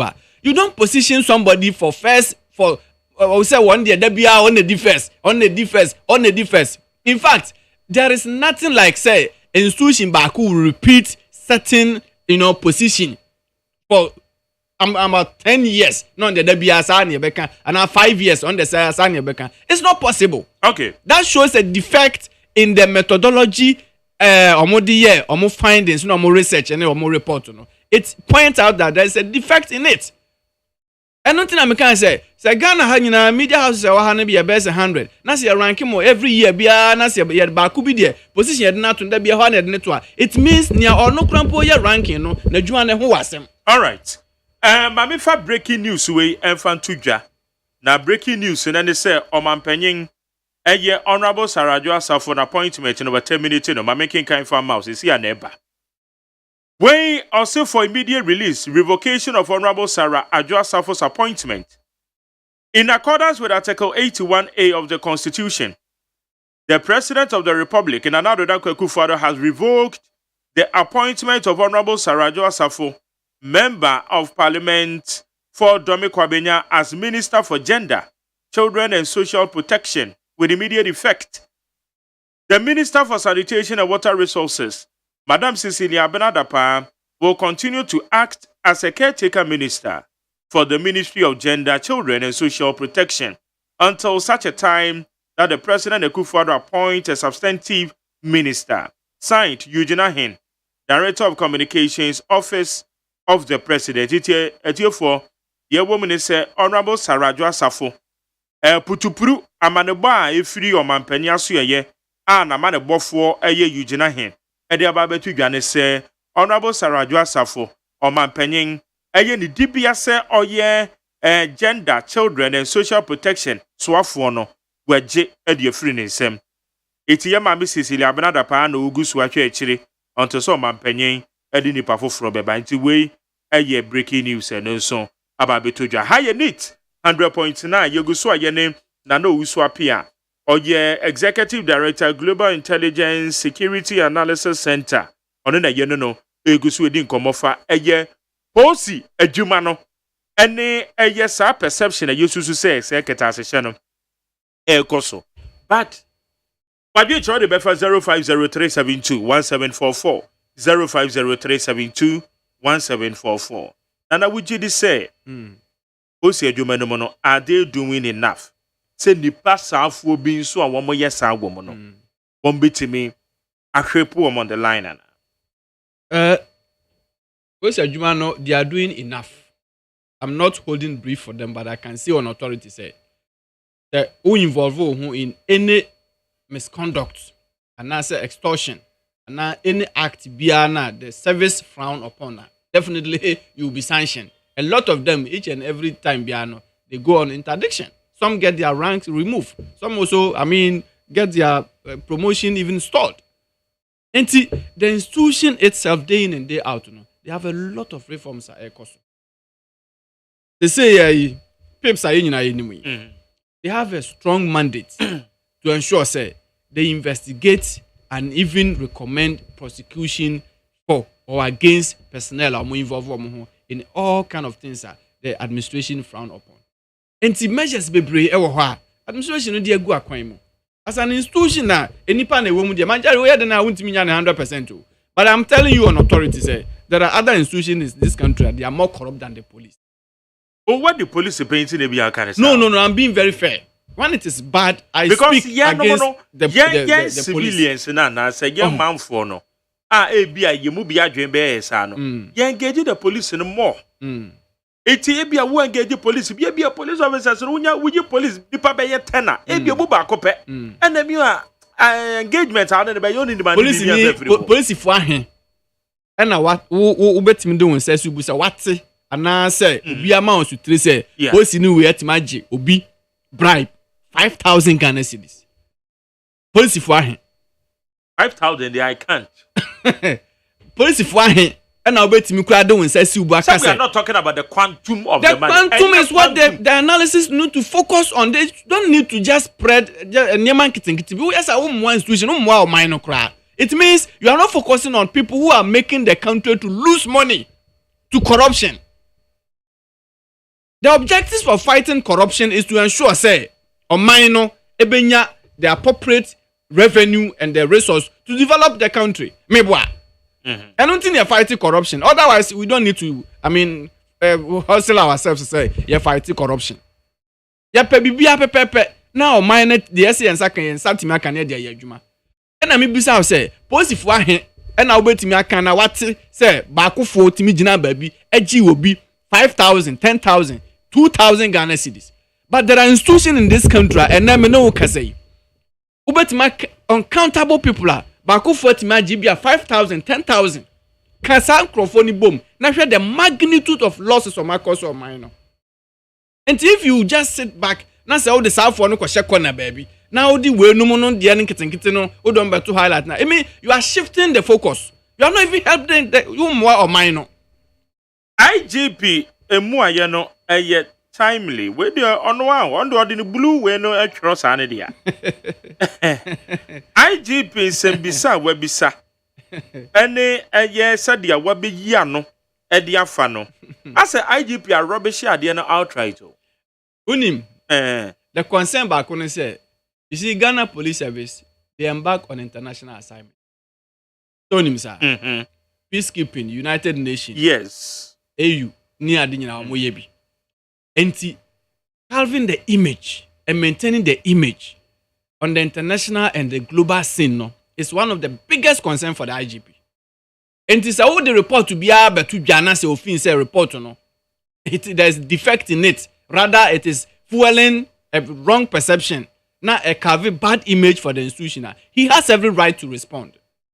He has every right to put it in the right perspective. And I have read the 5-page document IGP has issued and pertinent questions he has asked that they should respond to it.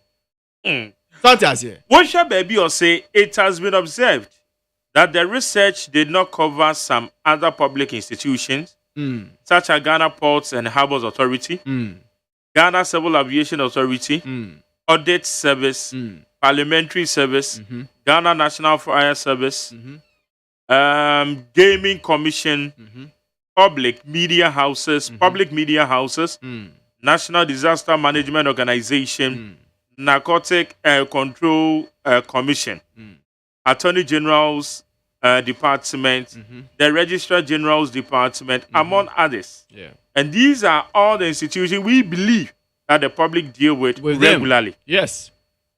All of these institutions. IGP money interest across such institutions. IGP money interest and the public to deal with the police service regularly. The police also deal with all of these people, and the police also have critical intelligence. The police has intelligence, and the police knows what they are talking about. The IGP is not in position to conduct a survey on all of these institutions, but in a good and fair and proper the institution of Moya findings research no, they also have to subject themselves even to this kind of scrutiny. Yes, no. I saw on no research. The basic and on obi so sabi impreduasa. O some pafe o so kobra wu. Wo no ankasa no, wo some pafe o se me kobra wu. Wo no a wo ye obi hu survey the report abetu dwa no. Wo so ya de wo to scale no so a. Wo begina sen. How would you also weigh? And nothing I can say, it shouldn't be 5 CD 20 CD asemo. It should be the fact that we cry no telephone call be a call ma ubia or they will offer say unia baby share position be nanka unqualified no. The actions and inactions try no a bit cost or minor more while he or she is there working. Nepotism no, no, corruption, no, favoritism, no. And you know, sign a manema way and say so. Na ye ka say police for na say na police for na say me say ba ko fo bi ti ba bi my jerry nia all ye no bo o man no more essence an man petty things we ya ye kan about the police service but o mu nia kukuduro Omo ya research we no. Omo nya akukudro. So omo akukudro a nka police for no. Omo de ombe tu ba bi kura no makọ design crofo na. Ye omo person be bom di no. Omo de omo aba. Omo nya akukudro. Enti akwa as a police for there already an established perception no. And no betimi a hold on. And no what dia ba tudwa. Mba short ase. Even why mami misao. Immigration service. Yeah. Almost omo na tosu mienu a. Omo ni police for crime term no percentage wise the gap is police is 50 something and the immigration is 30 something. Yes. Papa bi na kan say ala braka. Yes. Immigration for by musai. Immigration for. Omo by musai. I say amount for immigration for do they collect revenue? No, recruitment process. No, I'm only asking a question. That is my concern. Are they bold enough to tell Ghanaians where we are losing money to corruption? They are not bold enough. So they should stop it. They should stop it. No, omonko ho. Babia sikani nyunufano. They should go there and stop this. We know the yati abre. Police for na corruption, police for na corruption. No. Yati abre and why it will also make anything different. Bibia bia in free mu mabiu. It doesn't exist in reality no. And this and so ye manaya sa ye pamuntari tuntum ene ntari kokko dia hye omo by force. Because omo na ye fin say ye ni omo ye di omo anima yi form nti. Ye nkoso a na ye form animu nyi form. It's not fair. Okay, into Obi Beka say the public perception aging on one side. Aging on one side, keke. Institution now woman so ye survey no aging on one side. Woman target people no young public. So when you're free 18 years kwa. It is a say no why says so one a direct institution so rather than general public contacting woman. And the kwa say as a IGP and they said I'm saying they did a very lazy job. Opa be a phone line. Nan Crawford, very honest. And Frau country say how many of them this survey no ever told when you response on the mind. Opa be a phone line no. Now benya how many people?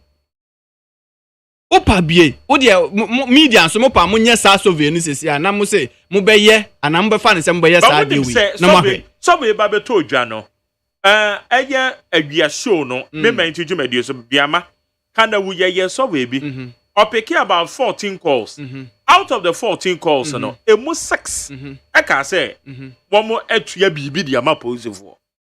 That was the highest. No. Or yes, survey. Yes, or yes, survey or car say, Nipa no emu 6 so much to BB the amount for. And you're not making. And on the other say, who be Sisi Akrana, Obi Krabe Fraka say, and a post in Ibishiano, and I can say, and at the end of the day, so man 5 validated. And no see another issue. But my question is, what the Amopa Munya survey, Namusa say, sa research in the way or Muya, no, any part or more responding, no, they should call in. Now, how many people you get?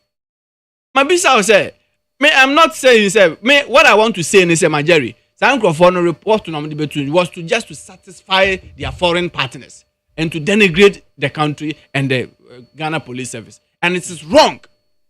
It is very wrong. And to Omwan Kasakrano, we need to subject them critically to proper, scrutiny. Near here, almost say so. Omona Kasan said the Omoto skill no swa. Ombe Kosen. Okay. All right. Also, I didn't share a was saying. Ewo yen komo ya yeji ehom 0503721744 0503721744. We say Magjerry, good evening. The CDD corruption report only reports on the receivers. The larger culprits of this corruption are the givers who are Ghanaians, and we are all the Ghanaians.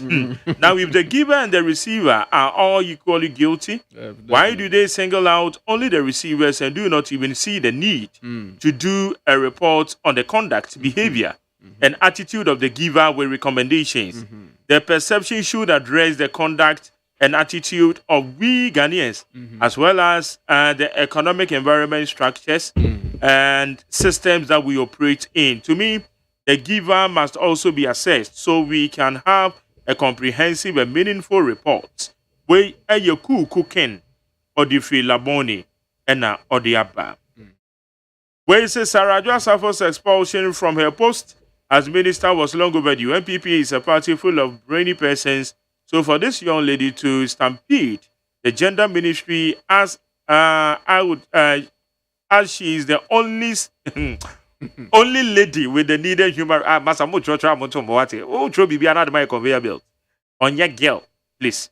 Only lady needed human resource base to manage the ministry. I personally hate Adjoa for anything that we use such words. Maza. Anyway, but that's Mukaila Jonas at the year when I buy. Where's McJerry? Talking about policemen in this country, not all of them are bad. Some of them also, some of them are doing well. Mr. IGP should wake up. It will be because ebi kase adeɛ no saa na etie na ebi egwomo. All right. Mate. Being so say it is supposed say your father say said na ka IGP pen no. Yeah. Omo ka say bi a MTTD. Womo ana bi a unity way ana bibi saa na de na ka is it acceptable? The IGP na professor kan say there was segregate ana say o a group no in that sense I be hu say police for no de no then ya opani bi kan no say it will be infinitesimal say then they say yeah ade bi a Majeri o kan kura mpo no a enye ye so hu no enka insignificant and this o group no or say o ye grouping say ya o mo kan by unit IGP person kire say enka police for dem kura nke be yirem eno ne de na IGP person kire because the section of MTTD for ewo ho so what I say ene ye wo no ma ye CID ne ye wo no ma ye prosecutor ne ye wo ma ye hwanwane omu nyina ho but say wo ka say o kan nyina bomu sa no generalize no it is not something fair and other people also want to say in some cases krampo no institutions bi onom krampo na it's not the same but no ma bom o ma kan ma bom I categorize omo under one kind of spectrum no ma ka say omo so ti say ana omo ti say enti media me person me chane say menua omo djuma no mo ye no it is not fair, it's not objectively done and it seems to just tarnish the image of the Ghana Police Service and then making the institution look bad in the sight of Ghanaians. It's very wrong. Okay, Beba, Alex Kwakutete, citizen I Ghana, so or pass a comment, wo a command yedio, Kwaku Alex Majo. Okay, a command yedifa a year police for who now so a comment be a person with you. My main fashion is I mean, I need a tea for now. Nana, appear, Mensa. Now, Inspector General of Police. And the appear means or the no who's appear. I know who's appear, Mensa. Now, Inspector General of Police, the Mona Basso, was such of a commenter or the Abana. The young institution, you be make sure say, Oma, a yes, I research in the Yombe Coco, no much the point. Except say, police at a debaku, a dimiru, a dimiensa, and Yama Omuya Mufiga, on the two people to the Babontino. Evidence, Omuya on the Babontin. My main family, I made any example.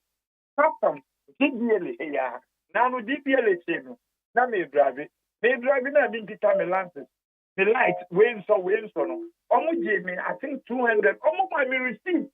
And I'm finding out to say receipt, no. Numbers say, what's in now? Quite almost bus. It's the mammy, yes, no, and your mammy, show BB, and from IGP. Then I custom. They make for my tongue car movie, DBL. Ye for Lanza Secano. Ni pani do one. On the documents name correct. Or Martino. Me and me too can cost no. Me and me chair duty no. It's about 98,000. Yes, can almost give 5,000. And when we get the can call. Yeah, the can call and they call my head office no. We can't see a genuine. But they didn't to be again 5,000 Ghana.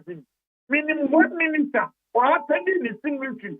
Our documents look at the $1.6 million. I don't know why you're trying to get, you know. 1 minister or the $1.6 million. One thing we ticket, our happen there, you know. What you say? Now, and you may be Moka, and media for a cry, the media we press conference now ba o ncha 500 300 we need no we are not be akose dem omunka and I say no dey anya bribe and dey wona wa frɛ no wanda wona wa frɛ na wa frɛ na ba na who ja the kwan we anya the kwan yi a for the exam kana ye tua de kan ba ne tira ne ba bia na wa so ma se frɛ no ya bia you man ji na oye you man gasa you man ji na oye me go police station near there me na me tenniska because oman na ye tile mu ju a ubenya kwan aye adwuma oman ni mo anyo aboa untimi nya wadwuma da eti wo susu said ya o maka fa police for no enye dokre enye ade de no mo me evidence the matter we because ni nyina ye asundia ye benya wo oman ni mu no ni nyina gina Ghana police. So what I said, institutions to be brave, make your man example, thousands upon thousands. I was in the young, and in your membership, bunch, this month, yeah, make a say, 4 years, me some told for you, my team, you know, one book alone, you know, I want to say 16,000, make 20,000 more than 10 times. You wait, when you wait 50,000, every project, and should be any offense disqualified. I know I never bad.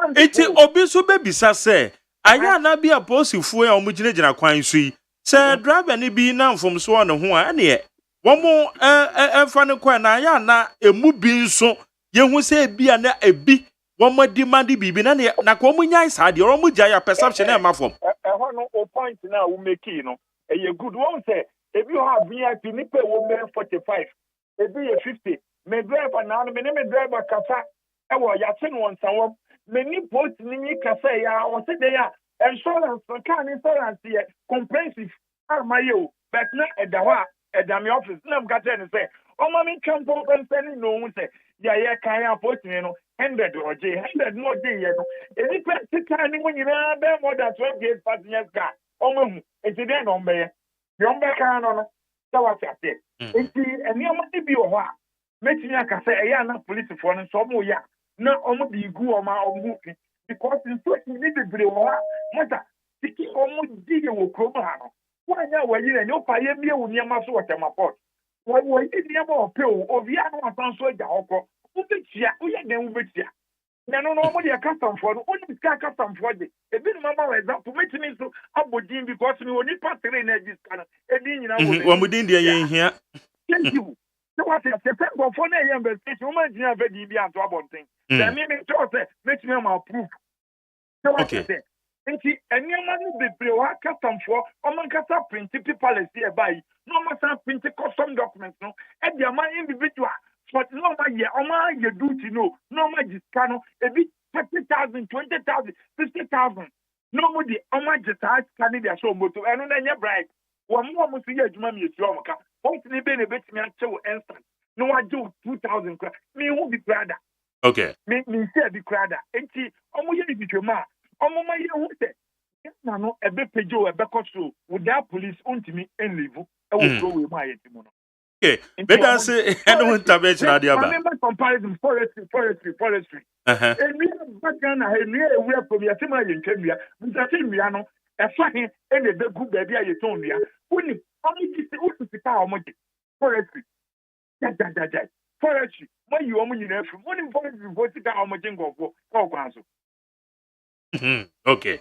Better say you pray. Go Alex, citizen of Ghana, president and founder and other intervention in the Bible. Alex. Now we say they're making a no they are to see. And then I may be say police ni ben pa he na wait maka say we police for wait what you say. Manjari me have been there. Mami can control. Mami can control. When him say yeah. The givers say you person you can hear the givers of the corruption no one we need to blame all of them. Okay. Because anopa we na me kan ba bi say bia wo ye driver ni. Wo see from na wa pe bibi na they share wo license mu na wo people bi mu. Now they akwa koshia. Police no kura bi o ma wo kan wo nduru ho mpo. Now they akwa koshia no. What is your intention? Who no kura we corrupt than the police officer? Mba short as here. Because anypa no what din kan kwa koso na hwe. Na also na hwe no atofidie no ma wo so corrupt. Adenja obi si obe delay wo ntino ese wo ya na obi bia correct obe delay for what reason No delay Ukraine police no gina kwa ho no. Eho no ye charge office. Ochi wa so do be call charge office. Procedure no do be fam no. It's a delay procedure or do be fam or detaining or no you say no cho statement no one wani mra so no. Na because of the processes and procedure to prosecute you no. Eso ye ne sa. What time are we your police officer no? Am I for the be sa eba when? Majari, let me be very honest. Bra ye pass out to Tesano has yeah. Baby amani anye ho se metima akoya adwuma wo hoda. MTTD. Okay. Because it exposes you to the public. And at the time no me obi ana me fere ade. Enti na I opted say why won't I mean do well na mentimi nkonya baby am passion wo as investigator. And that's how grants you. Yes, e ho kra ye hu but e ho no you need to be very careful because case bia no awukuta no. Okay. Your immediate boss supervises the case. Right, okay. And you have no decision to make on the case. Because who as an investigator and a detective no, the obayan say obetro statement and they will find this recommendation or submitted docket in the ama papa no. No. I'm a ni minute ni instruction was so. Ese court ebe court. Okase release nipa no crampo on bail. There is no way I will cry no as investigator no kwa ko gina bia ko demand say asumesi we bre me ansa no metimi ama obi. Thought as here much as I am mu bi ni efin say ya de ane ye hu you beti ube hunu say obi asumesi bi no akoye ba ko mienu bi. Thought as here I said to myself say at the age of 40 years I need to exit police service. And you know I had a systematic approach and things are now here to ensure say metimi achieve that me objective. JSC mani so no. Thought as here the institution as it is no hwe won manya kokodro etimi jire nkrofo eje kapre ne simpa wo mo honom no eye kakra bi dudu obi wo mu a wo mu adwuma no o kwa akoye no ne botaye ne se obekọ adwuma na ese otimi eba efie edi anumonyam eba ebre ne yere ne man na busuanfo na otu onu man out balance na beti yesi wukunu ya interdict no adanya ese o makoji sika bi obi ho ana se o makoye kululu bulenge ni adwuma bi oba bi enim guase akra de ba no enya de keto o because oba unse om school no so wo balance ho no ma oba no be obeba fie na obeka che mama my friend tell me that they said Dada has been sacked brofu no abeka to no ma wo kura no wo be dwiriw until they are very careful but aside me ba bi ho no mo aja aho kire ne niam bi ntino ne wa compromise eno kura no be he na afei sanso akofa asema so that say enti yan hwe ne ehunu say me no I don't support say ya be kase police for enye niam ensem fata I don't like it. So I hear me when I'm talking about security issues I'm very objective and very passionate about it say we should strive to make the institution better, internationally accepted standard. And I person ehunu say a policy for now onim I na nkrofo do baby ahun that ukọ baby ama ya hodo so na ukonya encounter with police for e wo ho na say oba Ghana Majari, I can tell you say Ghana Police Service is one of the best police institutions in the world. Oh yeah obviously we know. Yes. Say way they say about even I wish the international organizations or engage your police services. Exactly. I mean they have good record. Yeah. And the institution should not be just malign in that way. Not a growing perception. Okay, what are these groups also doing to ensure say that perception will not be fueled? And nothing I say, the other side IGP can monso stress wo ho. Okay. So the reforms mechanisms are omudi agu akwan mu no. Mo focus on so nko ho na eno no inform nipa public na adwene say institution is growing. Institution is being reformed. Institution is being managed in the nice way in the next 5, 6, 10 years You be Ghana Police Service say ampa franka no e wo wiase nyina no a sabi ye can best na ye betimi aka Ghana Police account. But don't just fuel the perception no and your reality senya ya keka ka ho asem yi. Ohunu say wo we ade bia no a wo hwe ni wait now dey aye wo conclusion. Untumi nka say we no say na wafa na wo dey aye niam bia nsa wo dey da bi enti me momu dey. Yes, me ntumi nka say the police you have them 100% corrupt in him enye no kre ebi wom Not as here. But there are institutions in this country or more acts of corruption, no. A ball minor, a good minor, or minor lususka. And no necessarily when we are kukodro, no mutimi hamaho, because they are not just doing this findings, no, they are about to work economic kodao. The focus should be this should help the stakeholders, the policy makers, make decisions as to which direction we want to form and formulate policies and programs to grow the country.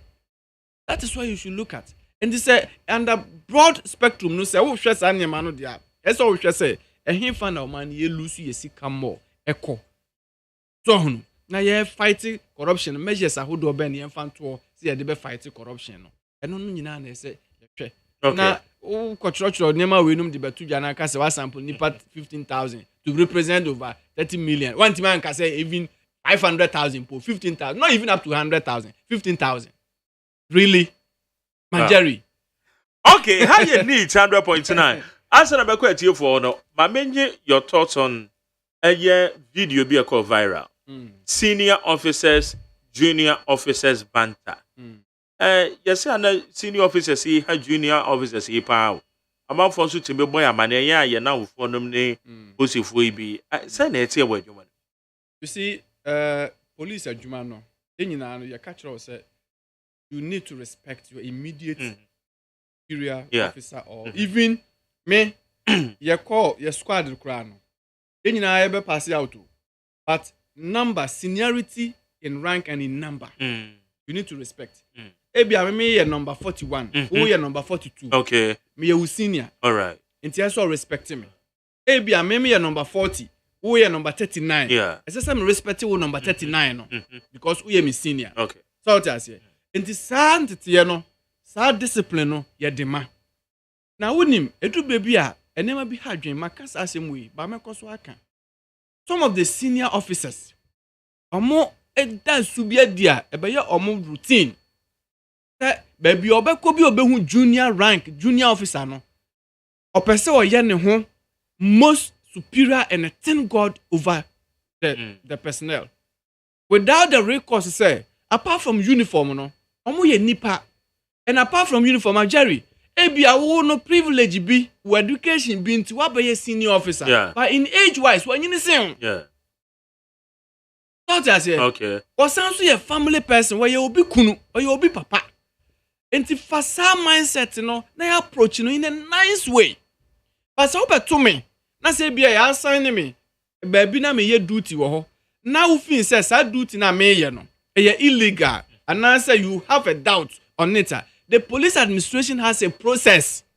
So they first. As a senior officer, yeah. You first ask who is your in charge. Because the police inform me and some me no general about who is senior. And the senior one has to answer questions on behalf of the junior one. And you find out when a demo buy is it part of the your duty post, routine duty post na. Say mon kan hu bia mba pe den wa ha. And no you won't engage them because you're public. And as a senior officer, you have the responsibility to ensure say the ethical standard in the policing, you know, the respect of the uniform, no, they are not quite highest in the junior rank. And worse, you need to manage it very well. Don't provoke them. It is in there. Be very, watchful of your words towards the junior ranks. So we IGP once our core ranks know who police for. Yeah. When you interaction in a very civilized way. But I am convinced by what I saw. No, the officer used a foul word. Okay. I'll check video number. Yes. Yeah. Video number. The senior officer used foul word. And nothing ama sa junior officer no. He behave the way I behave. Thought I say. And what people don't know. Omo no a training omo for amo car squadron. Nay ye omo FPU no. Yeah. Formed police unit no. Majari. Ye nyina ya ba training wo depot ha na ya wie na ya pass out no. Ye sanso de wo no so san ko fa rigorous training bi mu a. Pesai military officer. Thought I say. Okay. Enunti no ono nam ho no mo no. Was sanso ye armed in a way Omono ye trauma say apart from the police normal duty now who ready to take risk and die and all of that no. Omo dia no ye a bit higher. Than the other ones. And to who engage no you need to be very careful. You want to put training ground there be a come basket no mo catch and say one more e do mo call ammo no. Omo no dia ndie e just with the weapon no. And ti say won nya banter bi ana say won nya bibia no you need to watch your back. Thought as here enu nti ne ye de omo ye duties a call for akokodro do brebia do or die affair. Thought as e bia nipa no wagina hono be 24 hours. Why junior ranking 2 quarter no hono na I mean who you so word be to say akronfo e ma wo no ma they'll be angry. And as a senior officer you have no such right to use such words on them. Such a word. And yet, a foul word. That's why I said he used foul word, and that got the junior guy officer angry.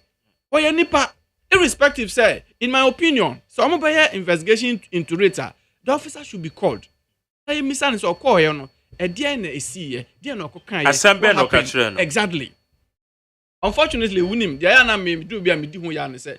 A bani say no, or yet junior na papa no so ye ni superior no ntino. One way ya. Na omanye objective in the investigations because video na go viral enti no they will have to act as more protected very good na akoye bribi but if they were to be very fair in it I mean who be send nipa no say on kind service number na who be say bisa no questions ni ade ono cry public civilian kura mpo gina ho as a senior officer in the police uniform no. What you need to do is that Ubejina baby no friend ya or in charge, no. Obisana say we or unity be or station be. The answer video no me say Obisa say who is in charge here? Who is in charge here no crown. You don't just go there and start want to show your bossy over them. It is wrong. That thing has been in the service for so long. Some of those guys now and they or institution no you cannot do that to them. You can't do that. And we are trying to make the police as a very civilized institution. It's not the police in Noah. Na yet master say come ni bio. And then you say a police service. Thought as here. And training no cry ni mun church no cry no. Your catcher will say respect each other.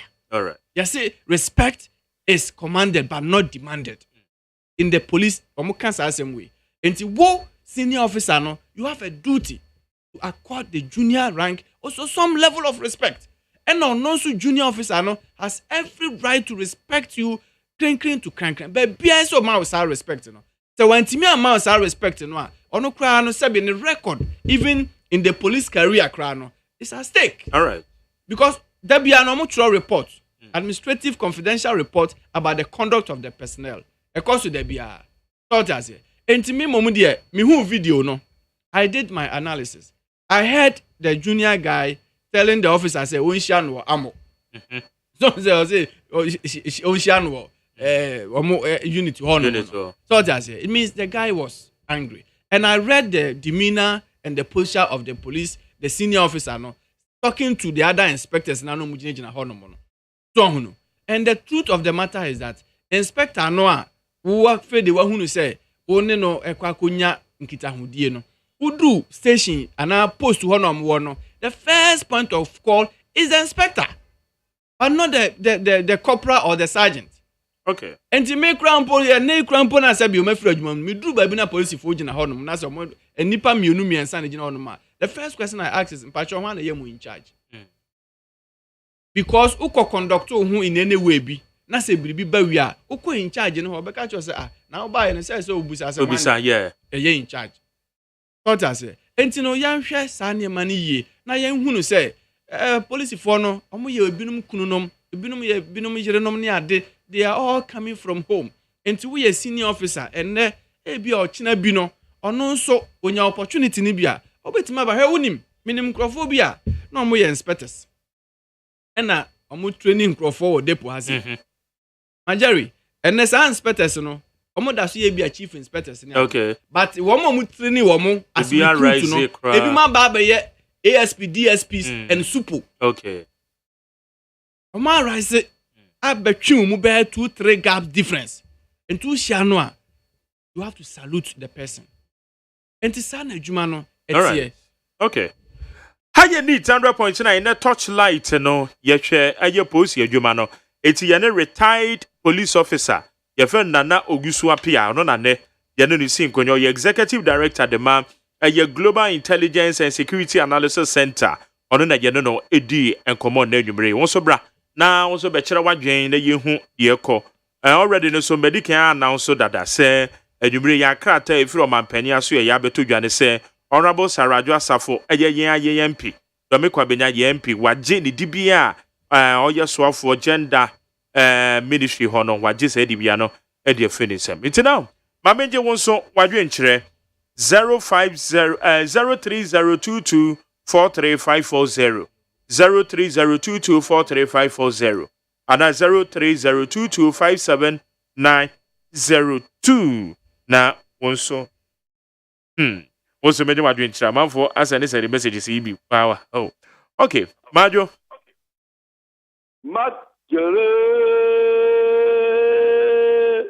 Yes, sir. Answer na wo be kasa no memfa asedanso ma abemunsuo information center wo mo katamanso wo ma biem live wo katamanso abemunsuo information center. Yeti o yanko. Anyimra mamenkia wone pious grade banking. Yeah, that's it. Na menkia police penina awati holo. Or retired police officer. Do we swap here? Na say anya bia wa say be me bo ana. We yet you. Police no dey start run the men full hoda. Mamenkia education minister Dr. Ya Ose Odichu. And na na atuata our local government engineer Michomo.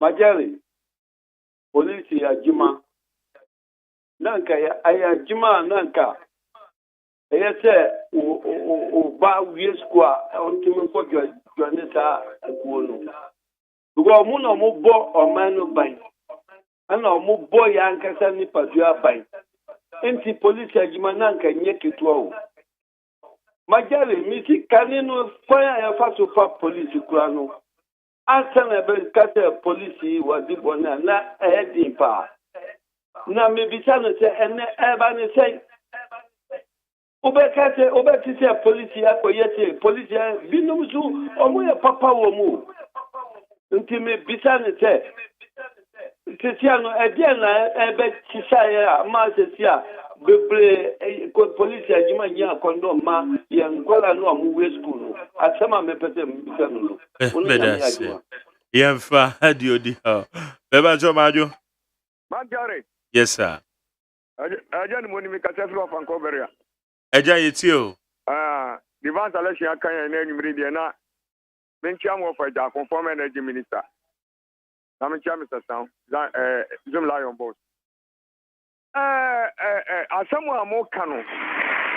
Efa police eyi de womu be fin so beke. Because womu do mo ayi asade no mu fi ake. Oh. And this is will be a body no and the police for give bribe and the police for give bribe and one a down of one or my kaka. And in fact, the best me the IGP one more than find paper in the book. No one you know a vacation year pa because you know how the what do you say? And you can't be a car, you have a car, we are now cross our cars, I could not trouble. So and the media may do to me say, I think the right way back there, say. Say ye go be ni pakure nyiska enzo buja officer what way go be o mjiska uko ka wase nyame what wona me wo ba ye wo chema ama kai ni pano na me yatim tax na report ade ma wo ye di bitu aka na wo ya me mfa wo chema za kwa yeso na ho na ma fa no wo chema.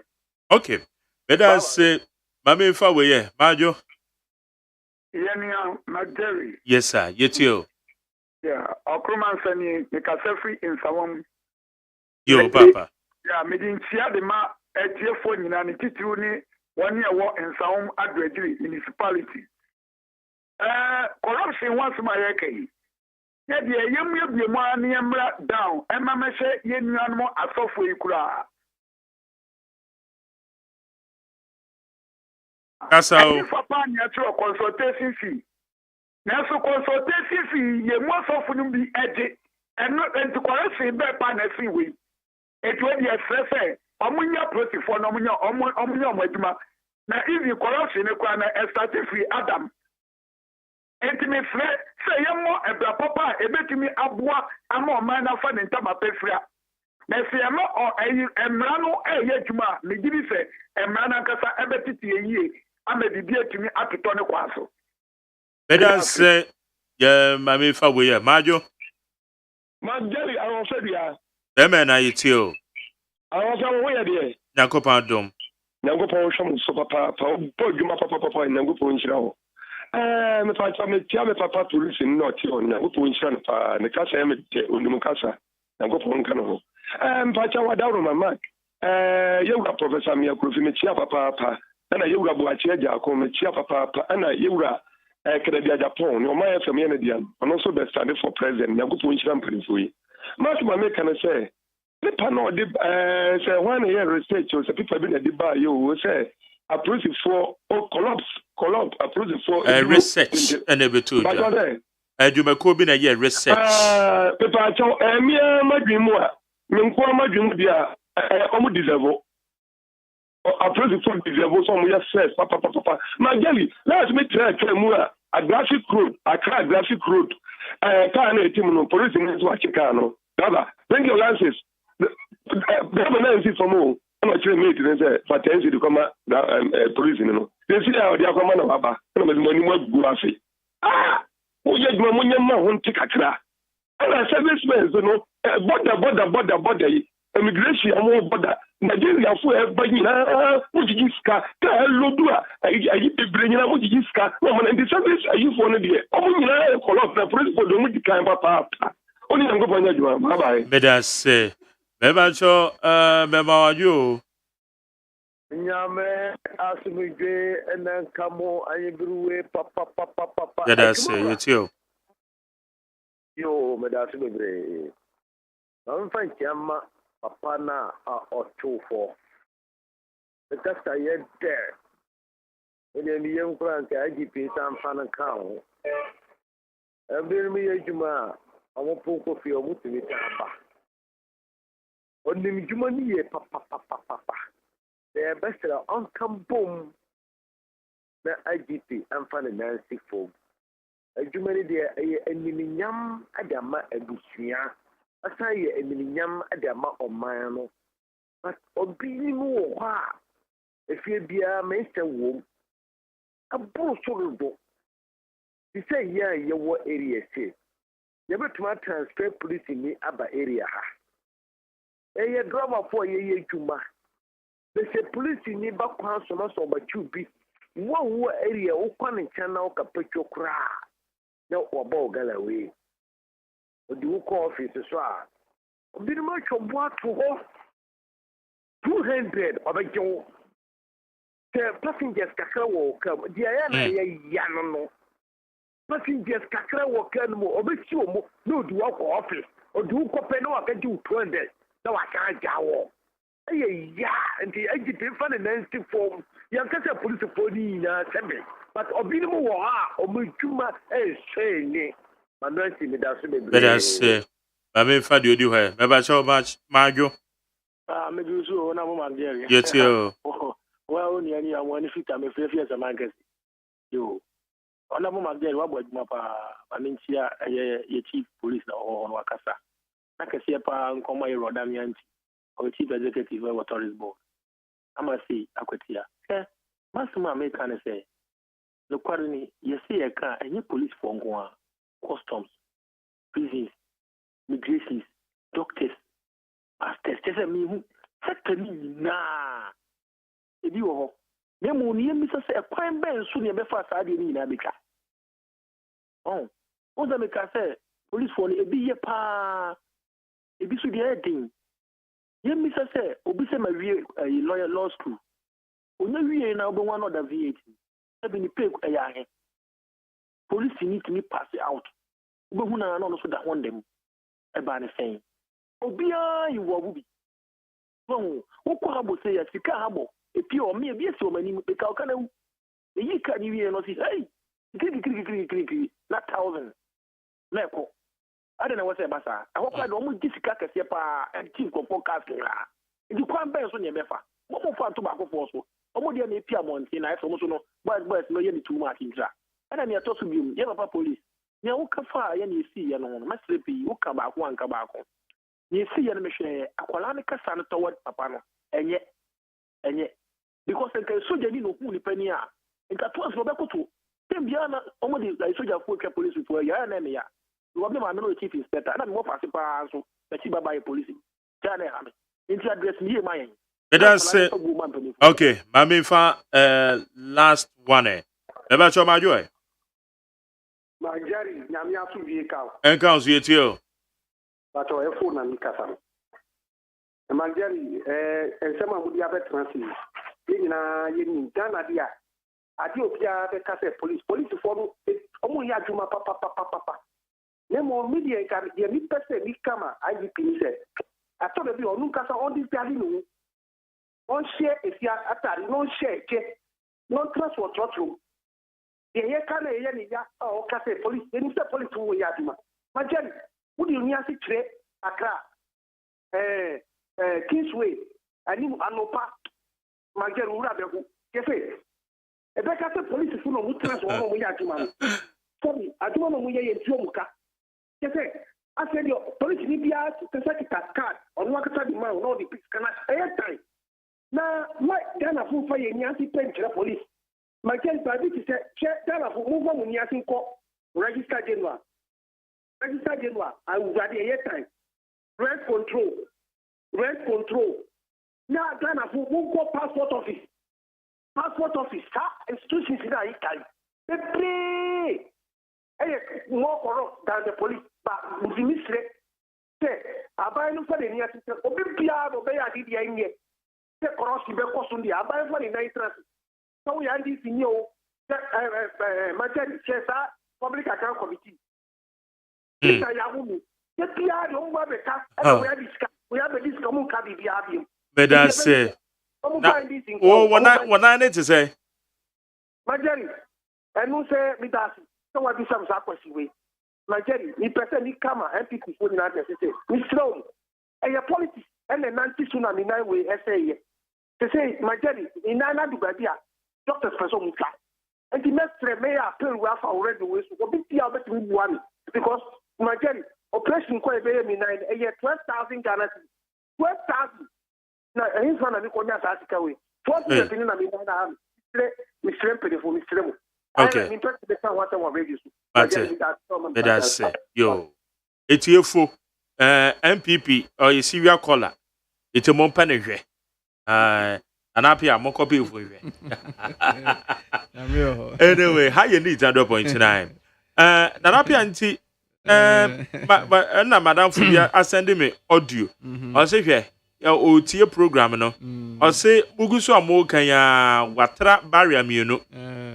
Baby obedri bia no position so we dey ketua bia nsha ketua bia. Yes, you see the reality is nobody would deny the fact that Sanema no e bia e cost wo adwuma no thought as here but ye mu bi ye hwe say institutions ye research and report ni ade no we should rather focus on how are we going to reform and change and shape the image of the police service. I don't know you're more better for us. And now, me be can say the junior officer no ne nkasa imu no ne opani ni kasa no na enye papa na. Some mostly omo tell you so military for no edidi police for empoa. I mean kan wa hana me nsisu dua say ye ne military for aye joint operation bebrebe. Especially when we're in the north working. So be a sergeant, no be a staff sergeant. While we are staff sergeant, now we are senior over the sergeant, no military, no. You must ensure, say, woman the greatest of respect, and this respect, you know, vice versa in that institution. What their civilian no do na any sergeant, even private soldier, private. Our graduating ne crampo no, or qua the staff sergeant and answer ni W and answer ni senior officer no, or no, eye bibia and need ye kwan so. Thought I say. Akwada no the American see so dia say papa no use foul word e kasa kire wo mo. And no doesn't mean say a police for junior ranks omu senior officers enya no kre police junior officers omu senior officers to the extent say adwuma bi ebinum kọ omu commander fie kọ yema omu no ntimi fan tudwa public okay so hunu enti sa respect no ewo ho but nia me pese me stress on so ne say emre ko na nimu no institution no ankasa mu no reforms bebre take place and one of the biggest reforms ne say omu personnel no stress and tension intimidation ne niam bi no a ha wonom na adwuma no omu ntimi enye ne yie na nigie mu kwan so no sa ne ma no nyina na so mu yi firi honom okay and until senior officers no has been told say mo make sure say mo ne junior officers no ntamu no ayonkofa no eye adwuma yie. There's always a room for contact, sharing information. Now, mutimima work environment, very conducive, very, very important in the police service. All right. And see, here, and you say junior ranks, omumbu senior officers in the police. And you know, omumbu, papa. I can tell you, say, those days, commander, otuanum now of Frewa, the obeka cho say yebiano, and now obey. And there no circumstance now. Constable krana no crampo ebetia corporal anase na no betia sergeant but say we sergeant na say won so no Majeri wan fa nidie ama wo subordinate a ochina bibi koba wakoka say amanfo en sympathize because we senior na biribi nti wo junior akasa etia wo respect like I said is commanded not demanded. All right. And I believe say nyina no ye wa sudi asi yetumi edi boa o man. Okay. Nana Owusu appear Executive Director Dema a Global Intelligence and Security Analysis Center. And then on the end of the day, Commander Yamanyuni, the mum, and then for the purposes of these discussions, and ya the Amanyo Assembly Bay, or your retired police officer. It's on the end of the Commander Nana. Majeri, yes, sir. Eddie, we know something to me, Maha Brahmin Champapa. Tiane, you were Mahmoud, baby, Obiano. Saturday bane ya you be kan wasem pa nyame nka no ho na reforms I wo police mu ni ade aye kekan nyina no as a police council chairman of the police ne man bibiri ho no ma is trying to champion it say enema be koso na police for no so nya abotre enema be sesa enema bibiri be sesa ye ko na sia mu no ombete anigisem ama ahonke kampa na omode be ya adwuma that as entino ye hwe say sesie no a ombo adwuma na asomdwie ni pepere ye ebe oman no omonkoso anya adwuma ne sa na neoma nyina no enye fefefe emwa so hono na don so bo adwuma say kola ya amanfo bi say ye de ama wo no na say aheti account say abana nya ja tumu de na ya nya ja tumu ya nya ja tumu ti Majeri ebe adwuma so hono entino ye mo abanya baso say watimi atie sabi amanfo sune omo haw kakra akwan bia so no enema be yie na ye kan si studio ase yewura Mahmoud Bawumia say ye conference ye we Saturday be kan ho ase na so no ese say ye frase ma ye so frase bru nsu ntem a eno ani ye kokko amanfo nyina through support emfama yewura Mahmoud Bawumia san say ono nko ani nipa MPP ye mistake na si amfa na nkwa ene ya nhwe ya ye opposition no enye 8 years ebeko bia 16 years okay nti ye nyina nya ya adwene say ye de yewura Mahmoud Bawumia na eba okay wo mo ye de ne wo nyina wo nchenchen ne nyina no democracy allow ema mutumi ye de omo pese omo ye bia na nso enimie say ebre no so a ye say agro ne fom ye be ya adwuma ama yewura Mahmoud Bawumia abeso franka no mu agina MPP anan mu 2024 ama yakọ akoto aba na se obade ya adom a na se ohyira o man Ghana na Ghana ma ehunu adwuma pa na ado eyoyi a san se wiase crisis ne aho kire nyina chi no Majeri ma critical say yesi yenyina mu nkane akura asai anan se sabi nso kura nya binom anan se suku sem kura ya shutting down ene MNC ye ewo mu se niema mu enye se nia manfo pe no pepepe muton de nanso no yenimie say the economy will bounce back and then she ya de be ya adwuma so ti ase nti ebi da banuma na to bia eben samre ya ye tutu nyoma esisi nyoma eboaboa man nyema etimi tutu na nan so kakra no Yensi next year mu nkopem se yebeto aba no na Nyankopon ama niema etimi asesa. Let us say answer about sorry ma make ka messages ni bi wa na tie bi na Paulus Edifrika Soa. Also, kudos to the Ghana Statistical Service for the research on bribery and corruption. Undeniably, they are serious canker that hinder the development of the Ghana Police Service. So the institution must desist from it. Now say, what the number of this program? Thanks. Paulus number no 03022435540. Another number na your phrases one 03022579002. Well, so Jerry, NPP should leave Adjua alone because of their corruption and bad governance. COVID-19, edifice South Africa na or the well, so Jerry, thank you for the good work that you are doing. Now see Genesis 6:12, and God looked upon the earth, and behold, it was corrupt, for all flesh had corrupted, and as a way upon the earth. Also, Jerry, corruption, the fretted. Yo, where say my name is Collins, please. The police are very corrupt because they always take money from me. Collins, I went, Collins,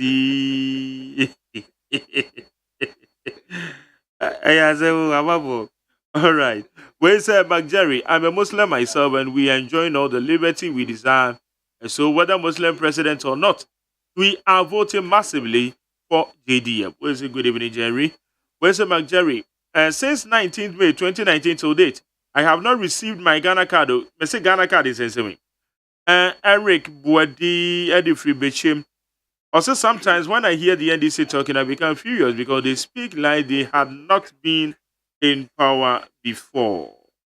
We say, hey, I'm a trotro driver. I drive a Sprinter bus. And some of the MTTD personnel openly extort money from me. And I said, they extort money from me. And when there were passengers in the car, it's in another or different matter. It was say, I am ranting to be shaded Jessica pa at the free one more. A job at Adenta, say the survey done by the GSS is true. The police even it wasn't given to them as the most corrupt institution. They themselves will be shocked. I was say, yes, see. Do you need a torchlight in Yamia Doma? Maybe the Bishia was a midi castle. Maybe Dano, your MPP politics in a year. Your Bishia after matter of the conference near the no maybe a good form. It's within the Magjerio say Yajiman. Pius Beduban said, Naomi or Benawa, Abdullah Dansmani, woman, the bomb, Chido Medi Media, the bro. Father Dixon na. Dr. Father Dixon, executive producer, Kwesi Abuaje, Yemi supervisor, general manager, Kennedy Asantio, say, Missouri.